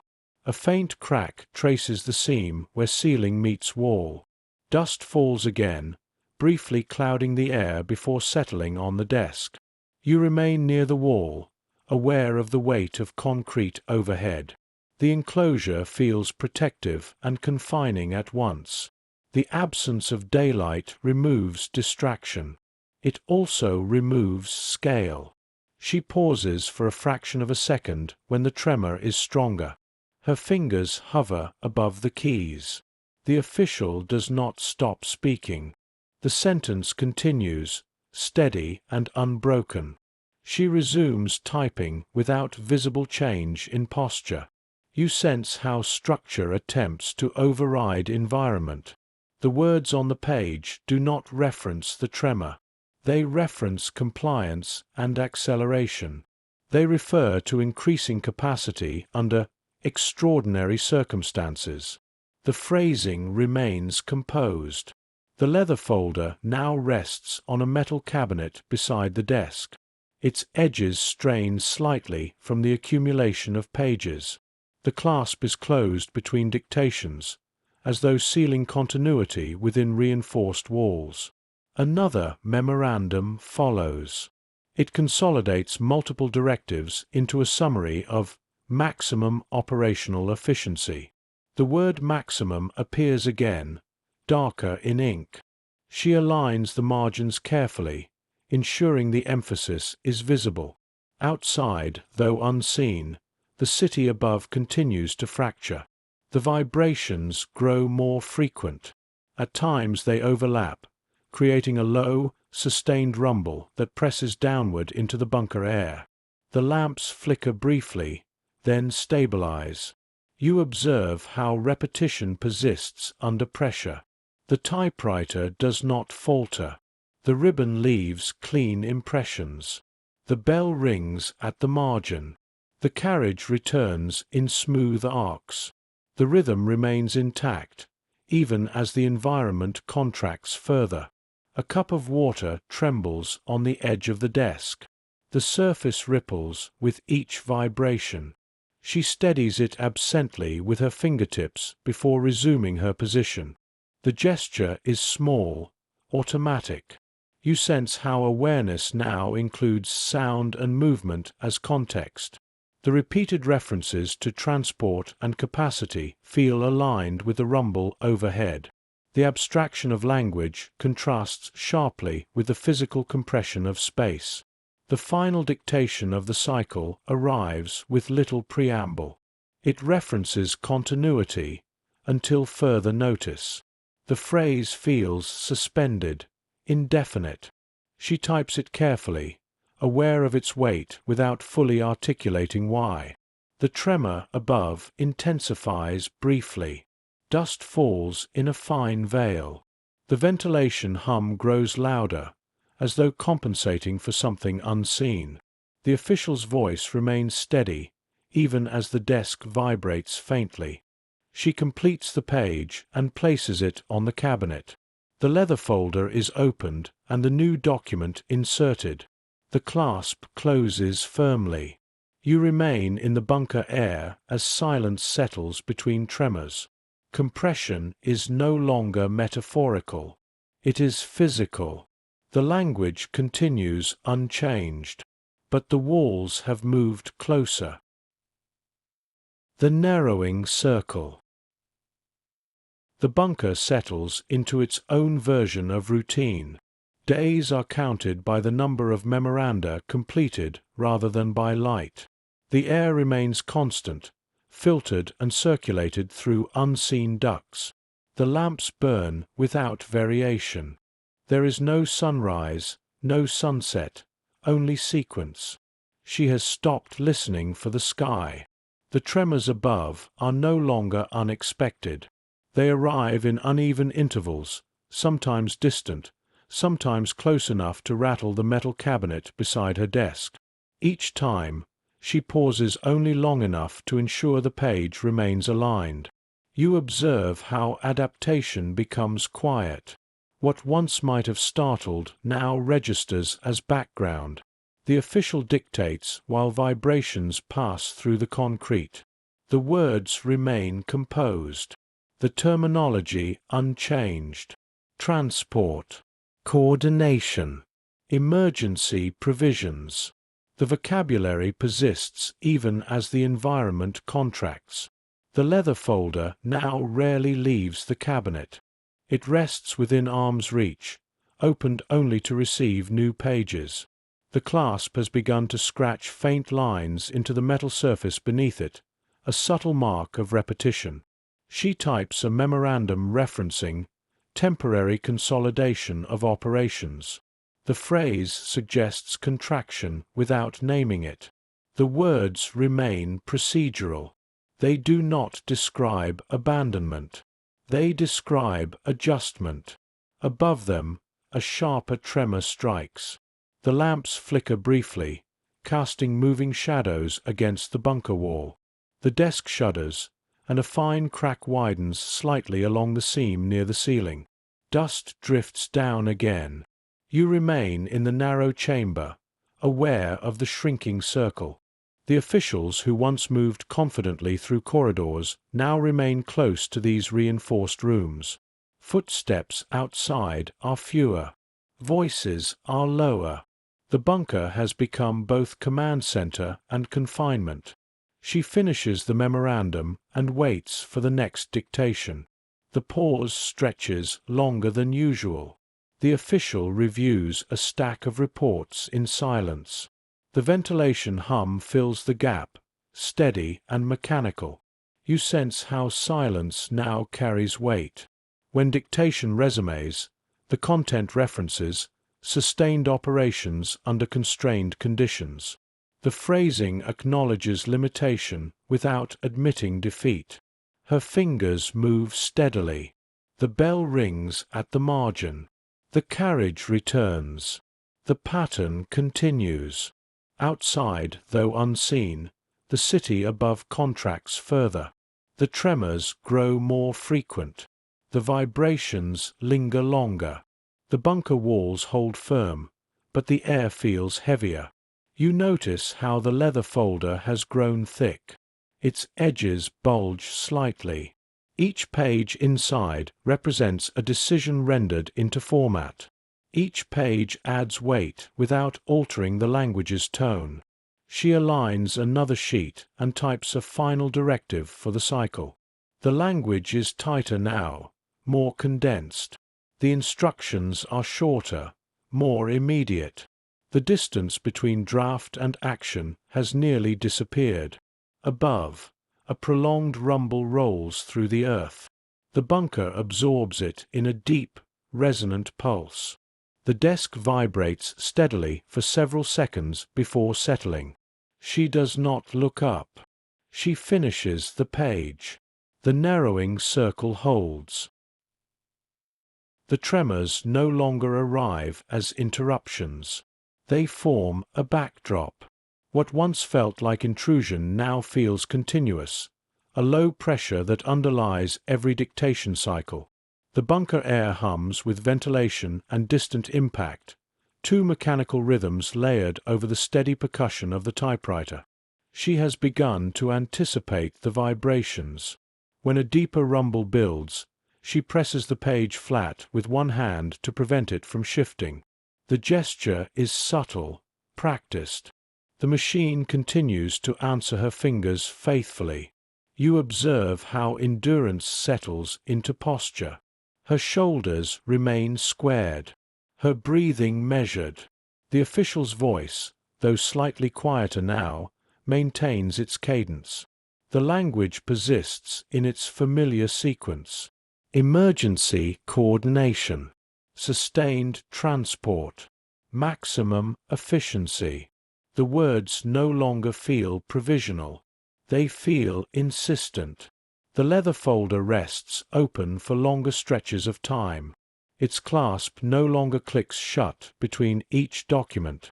Pages are inserted more frequently, sometimes before the previous one has cooled fully from the ribbon's ink. The stack inside has grown thick enough that the edges no longer align perfectly. Outside the bunker, something heavier strikes. The vibration is sharper this time, A sudden jolt that rattles the metal cabinet and sends a cup skidding slightly across the desk. The lamps flicker, dim briefly, then stabilize. You remain in the chamber, aware of the compression. The official pauses mid-sentence for the first time. The pause is brief but unmistakable. His hand steadies the leather folder before he resumes dictation. The tone remains composed, though thinner. She types the resumed sentence without comment. The page fills with references to continuity until final instruction. The phrase appears again, underlined once more. It carries a sense of closure without naming it. You sense how language narrows as space narrows. The directives are shorter now. Fewer subordinate clauses. Fewer layered explanations. The language speaks directly of maintenance and holding position. Her fingers move steadily, though fatigue rests at the base of her wrists. The repetition of motion has carved faint soreness into her muscles. She flexes her hands briefly before aligning the next sheet. The ventilation hum grows louder for a moment. It compensates for the thicker air. Dust drifts again from the seam in the ceiling. The crack has widened slightly, thin but visible against the concrete. You observe how the bunker has become both refuge and confinement. The narrowing circle now includes only a handful of rooms. The corridors outside carry fewer footsteps. The atmosphere is heavier, the silence between tremors longer and more pronounced. She completes another directive and places it into the open folder. The edges of the pages no longer sit perfectly square. They press outward, testing the leather's limit. The official closes the clasp with firmer pressure than before. Above them, a sustained rumble passes through the earth. It lasts longer than any previous tremor. The desk vibrates continuously for several seconds. The lamps flicker twice before holding steady. She does not rise. She finishes the final page of the cycle. The narrowing circle has almost closed. Yet the language remains unchanged. The last pages. The bunker air feels thinner now, not in oxygen, but in certainty. The ventilation hum persists, though it seems to work harder. The lamps cast the same steady light, yet the room feels dimmer, as though the walls have absorbed too much repetition. The crack along the ceiling seam has widened slightly, tracing a fine line across concrete that once appeared seamless. She sits as she always has. The typewriter rests squarely on the desk. The ribbon is worn but still dark enough to leave clean impressions. A smaller stack of blank paper waits to the left. There are fewer sheets remaining than before. You notice how scarcity reveals itself quietly. The leather folder lies open, its interior thick with accumulated pages. The edges no longer align. The clasp bears faint scratches from repeated closure. It has grown heavier than the metal cabinet beneath it. The official begins dictation without removing his coat. His voice remains controlled, but it carries a slight dryness, as though drawn thin by confined air. The language continues to reference coordination, to insist upon continuity. Yet the sentences are shorter now, more declarative than explanatory. She types steadily. The bell rings at the margin, echoing sharply in the bunker's tight space. The carriage returns in smooth arcs. The familiar percussion persists. Above them, a distant rumble builds gradually. It does not strike suddenly. It grows, like pressure beneath stone. The desk vibrates faintly in anticipation before the deeper tremor arrives. You remain near the wall, aware of compression in both space and phrasing. The dictation references final adjustments. The phrase is underlined once. The word final appears for the first time without qualifier. She types it cleanly, centered within the line. The tremor strikes. The bunker shudders with greater force than before. Dust falls in a thicker veil. The lamps flicker, dim, then flare back to life. The ventilation hum falters briefly before resuming. She steadies the page with one hand. The official pauses, eyes fixed on the desk, then continues speaking. The sentence resumes exactly where it left off. You sense how structure attempts to hold. The memorandum now references maintenance of order to the last possible moment. The phrase carries weight without elaboration. It does not describe what lies beyond that moment. Her fingers continue their measured motion. The ribbon leaves dark impressions. The bell rings again. The page fills. Outside the bunker, though unseen, the city above fractures further. The vibrations overlap now, arriving in uneven waves. The walls absorb them, but the air trembles faintly with each pulse.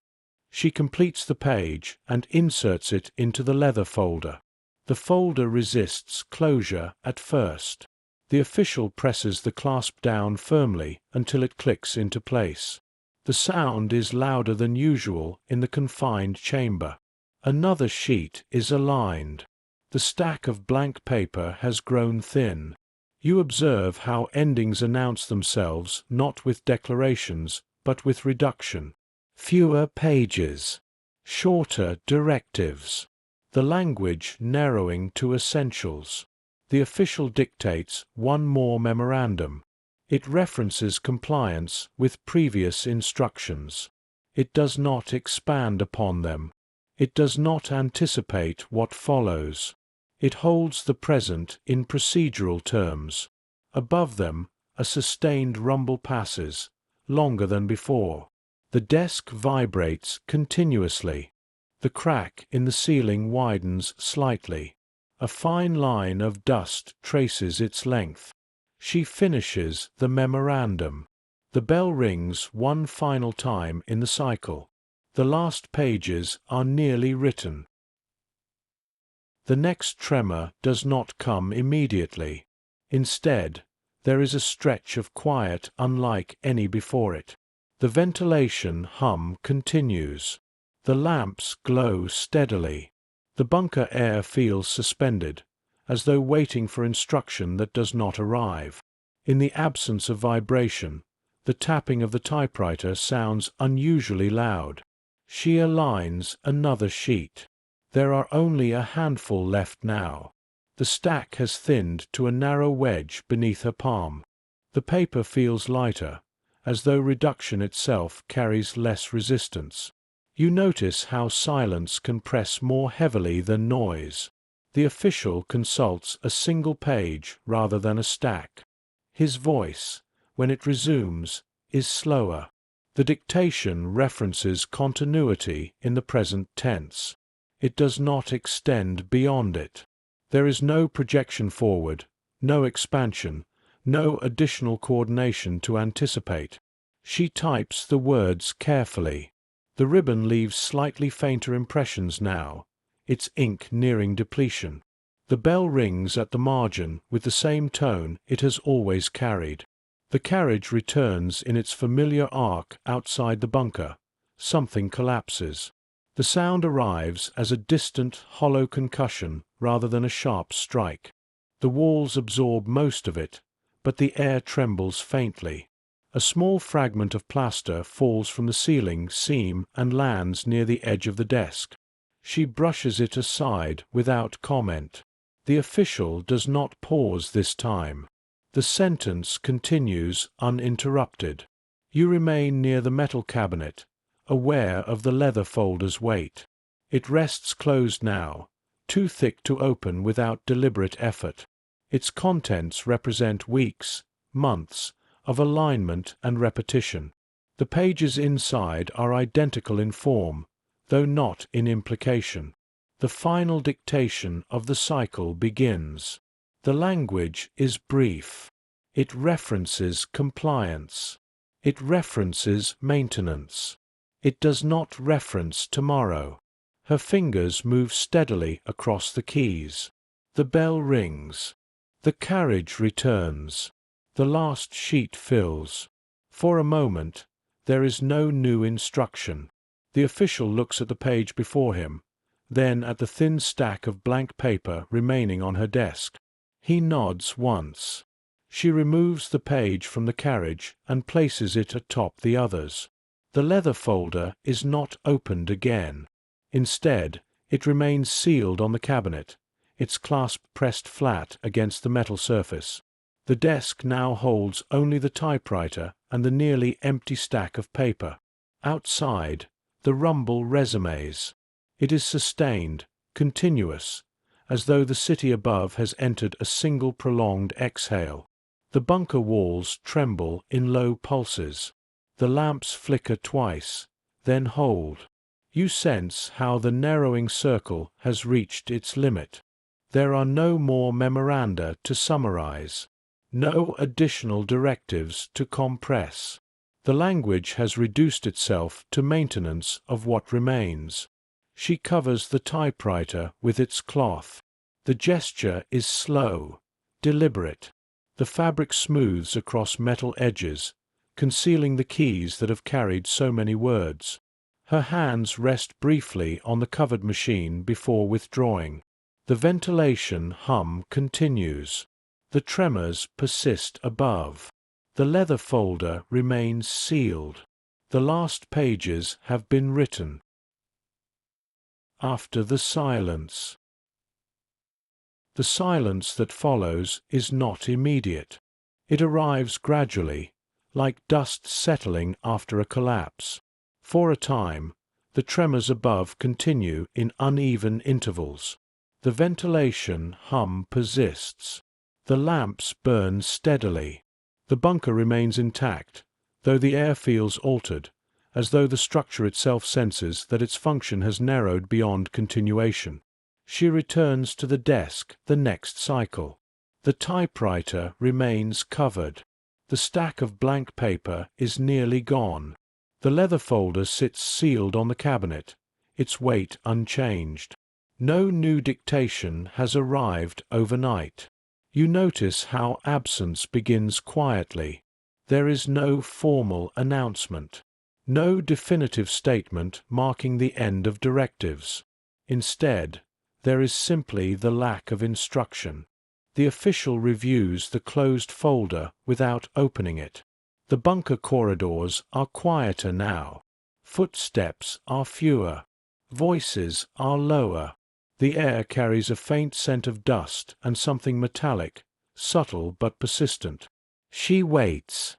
Waiting has always been part of her profession.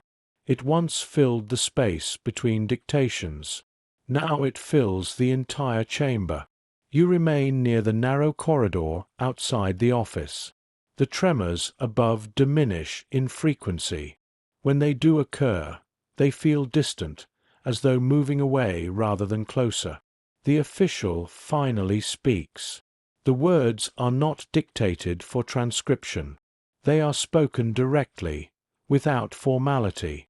They reference cessation of operations.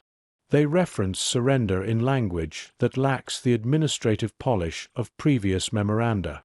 She does not reach for the typewriter. There is nothing to align, nothing to format. The leather folder remains sealed. You sense how structure dissolves not in chaos but in quiet. The bunker no longer receives reports. No new pages arrive for insertion. The clasp on the folder remains closed, as though guarding continuity that has ceased. Outside the bunker, footsteps echo differently. They are heavier, less familiar. Doors open and close in new patterns. The air shifts as ventilation adjusts to altered occupancy. She stands from the desk.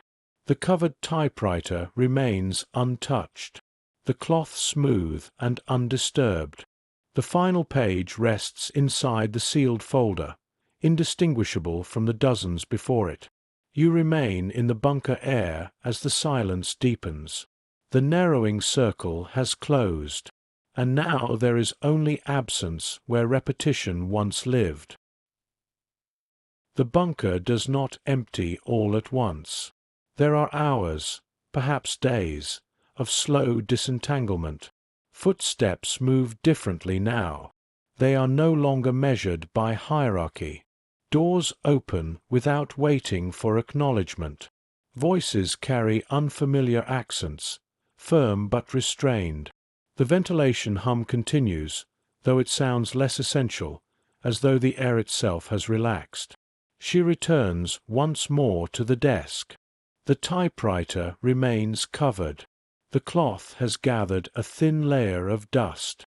She lifts one corner and looks at the keys beneath, then lowers it again. There is no dictation to transcribe, no folder to open. You notice how routine lingers even after purpose fades. Her hands hover briefly over the desk, as though waiting for the familiar signal to begin. The absence of instruction feels heavier than any previous tremor. The leather folder is finally opened, not by the official who dictated its contents, but by another figure whose coat bears different insignia. The clasp resists slightly before releasing with a muted snap. The pages inside are lifted carefully, examined, and stacked. The edges are uneven from compression. The ink remains dark. The margins precise. Each document carries the same careful alignment she maintained across months. You remain near the metal cabinet, watching as the pages are counted. There is no raised voice, no visible shock at their content, only the steady sorting of paper into new piles. The language that once circulated through corridors now sits exposed under unfamiliar eyes. She stands slightly apart. Her posture remains upright, her expression composed. She does not reach toward the folder. She does not explain the margins, the underlines, the careful spacing. Outside, the city above no longer trembles. The rumble has ceased. In its place is a quiet unlike any before, a silence not of insulation but of aftermath. The air feels open, though the bunker walls remain the same. You sense how absence expands in the space repetition once filled. Without dictation, the chamber echoes faintly with memory of tapping keys. Without new directives, the leather folder loses its immediate purpose. It becomes evidence rather than instrument. The typewriter is uncovered. Its keys gleam under the lamp's steady light. The ribbon is nearly depleted. A final blank sheet remains in the stack. It is untouched. She looks at the machine for a long moment. The gesture is small, private.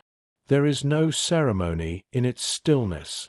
The machine does not know the difference between directive and silence. It waits. You remain in the bunker air as the pages are carried away. The leather folder, once thick with immediacy, is emptied and left open on the cabinet. Its clasp hangs loose. The edges of the pages it held are now separated into new sequences, new classifications. The narrowing circle has dissolved into wider scrutiny. Yet the keys, the margins, the alignment, those remain unchanged. And in the quiet that follows, the absence of sound feels heavier than any tremor. Rooms without dictation. The building above ground does not resemble the one she first entered. Walls that once held polished symmetry now bear cracks and darkened patches where smoke has settled into stone. Windows that once filtered morning light stand broken or boarded. Corridors that carried soft footsteps echo differently now, their acoustics altered by emptiness. She walks through one of those corridors slowly. Her steps are measured, though there is no longer a rhythm to maintain. The plaques on the doors remain, but some hang at slight angles. Others are missing entirely, leaving pale rectangles on the wall where metal once rested. You observe how absence reshapes architecture. Without the steady movement of clerks and messengers, the corridors feel longer. The air carries a faint scent of dust and damp plaster. Light enters unevenly through shattered panes, casting irregular shapes on the floor. The typing pool where she once sat stands silent. Desks remain in rows, though some are overturned. Typewriters sit uncovered, their keys exposed, their ribbons dried.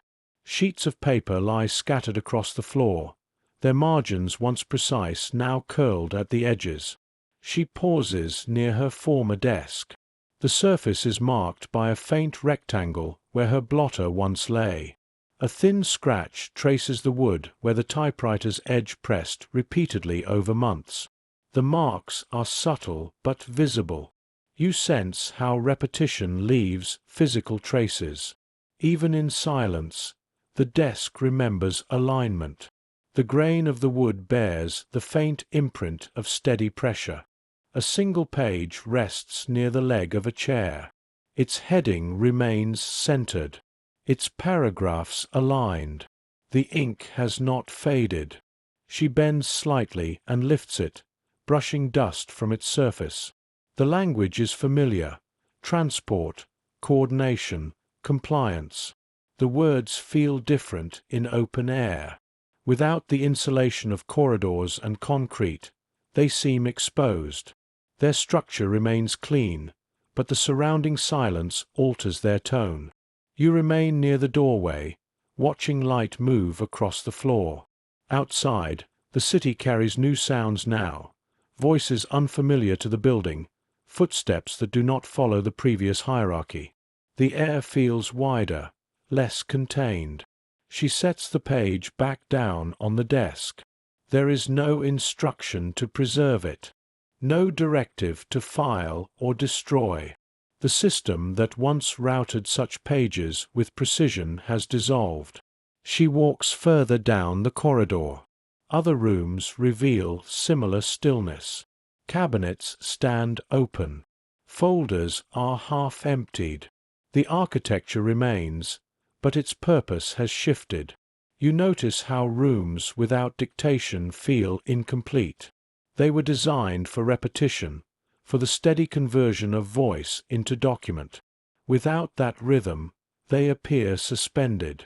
She stops at a window where glass once framed the city. The pane is cracked, its edges jagged. Through it, daylight enters freely. The horizon is visible again, no longer obscured by courtyard walls or bunker ceilings. The sky is pale. Clouds drift without the urgency of previous months. There is no tremor in the ground beneath her feet. You remain beside her, observing the widening of space. The rooms without dictation hold memory in their surfaces, in scratches and faded outlines. But the tapping of keys no longer fills the air, and the silence, though expansive, carries weight.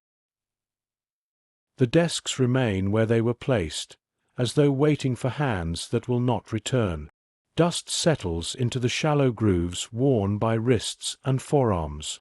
Ink bottles sit uncapped on some surfaces, their contents thickened. Typewriter ribbons hang slack within their frames, dark but unused. She moves slowly between the rows. The geometry of the room is intact. Lines of desks, parallel aisles. The symmetry that once conveyed discipline remains visible, though it no longer directs movement. You observe how order can outlast purpose. The room does not collapse when repetition stops. It simply grows quiet. The architecture holds its posture, even without sound. A ledger lies open on a desk near the window. Its columns are ruled carefully. Names are written in neat script. Dates align precisely beneath their headings. The last entry ends abruptly, the line beneath it empty. She touches the margin of the ledger with her fingertips. The paper is rougher than the typewritten sheets. The ink has soaked deeper into its fibers. The final entry carries no annotation of conclusion. It simply stops. Outside, daylight spills into the room unevenly.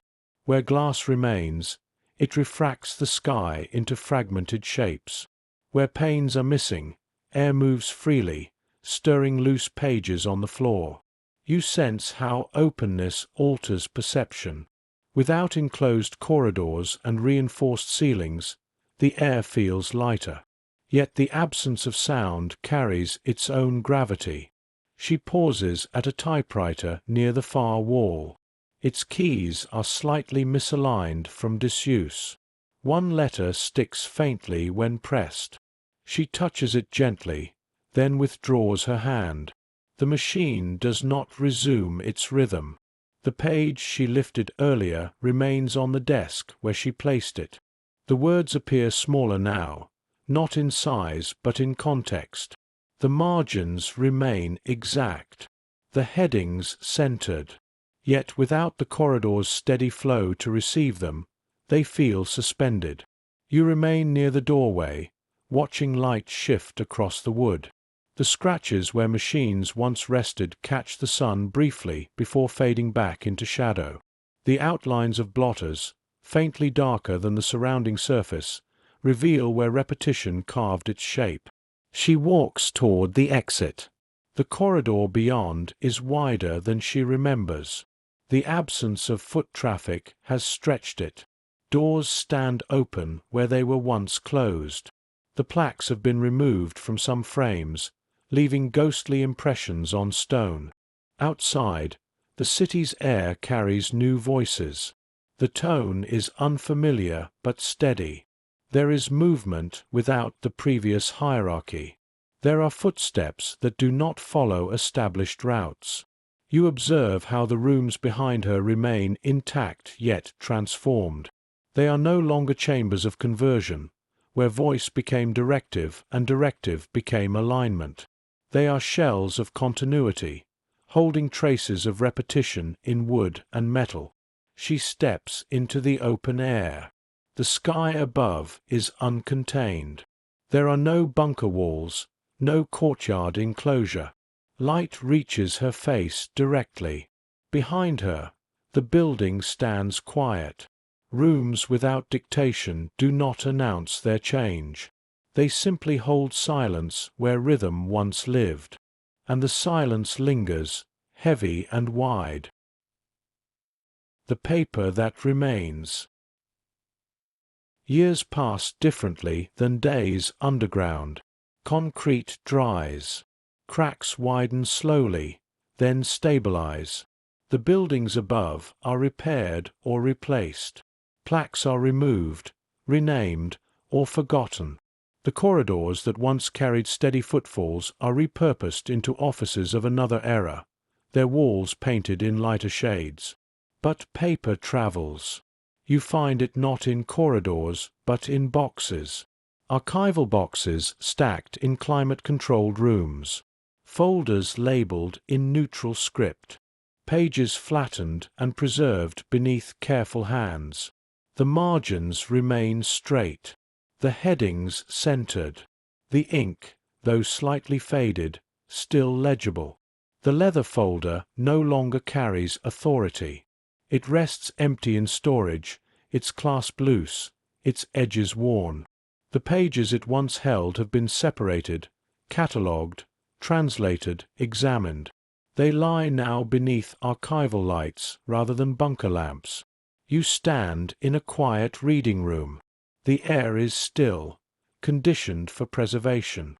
The hum here is softer than ventilation in concrete chambers. A researcher turns a page slowly, fingertips gliding along paper that once moved urgently through corridors. The language is unchanged. Transport, capacity, coordination, maintenance until final instruction. The phrasing retains its composure, its clinical precision, its alignment. It does not tremble on the page. It does not reveal emotion through ink. You notice how structure can outlive intention. The typewriter that produced these lines has long since been dismantled or stored in a museum case. Its keys no longer strike ribbon, yet the impressions it left endure. A margin remains a margin. An underline remains an underline. A signature remains bold, even when detached from its moment. The wind outside the archive building moves through trees rather than broken glass. Light enters through intact panes. It rests gently on wood and paper alike. The world above no longer trembles with the same force, but history carries its own quiet vibration. You remain seated at the long table, watching a page turn slowly. The words are neither shouted nor concealed. They sit plainly in ordered lines, as they always did. The extraordinary remains formatted, and that is where their weight rests, in the careful spacing, in the steady alignment, in the repetition that once felt procedural. Wind passes outside again, brushing leaves against one another in a sound softer than typewriter keys. The paper remains still.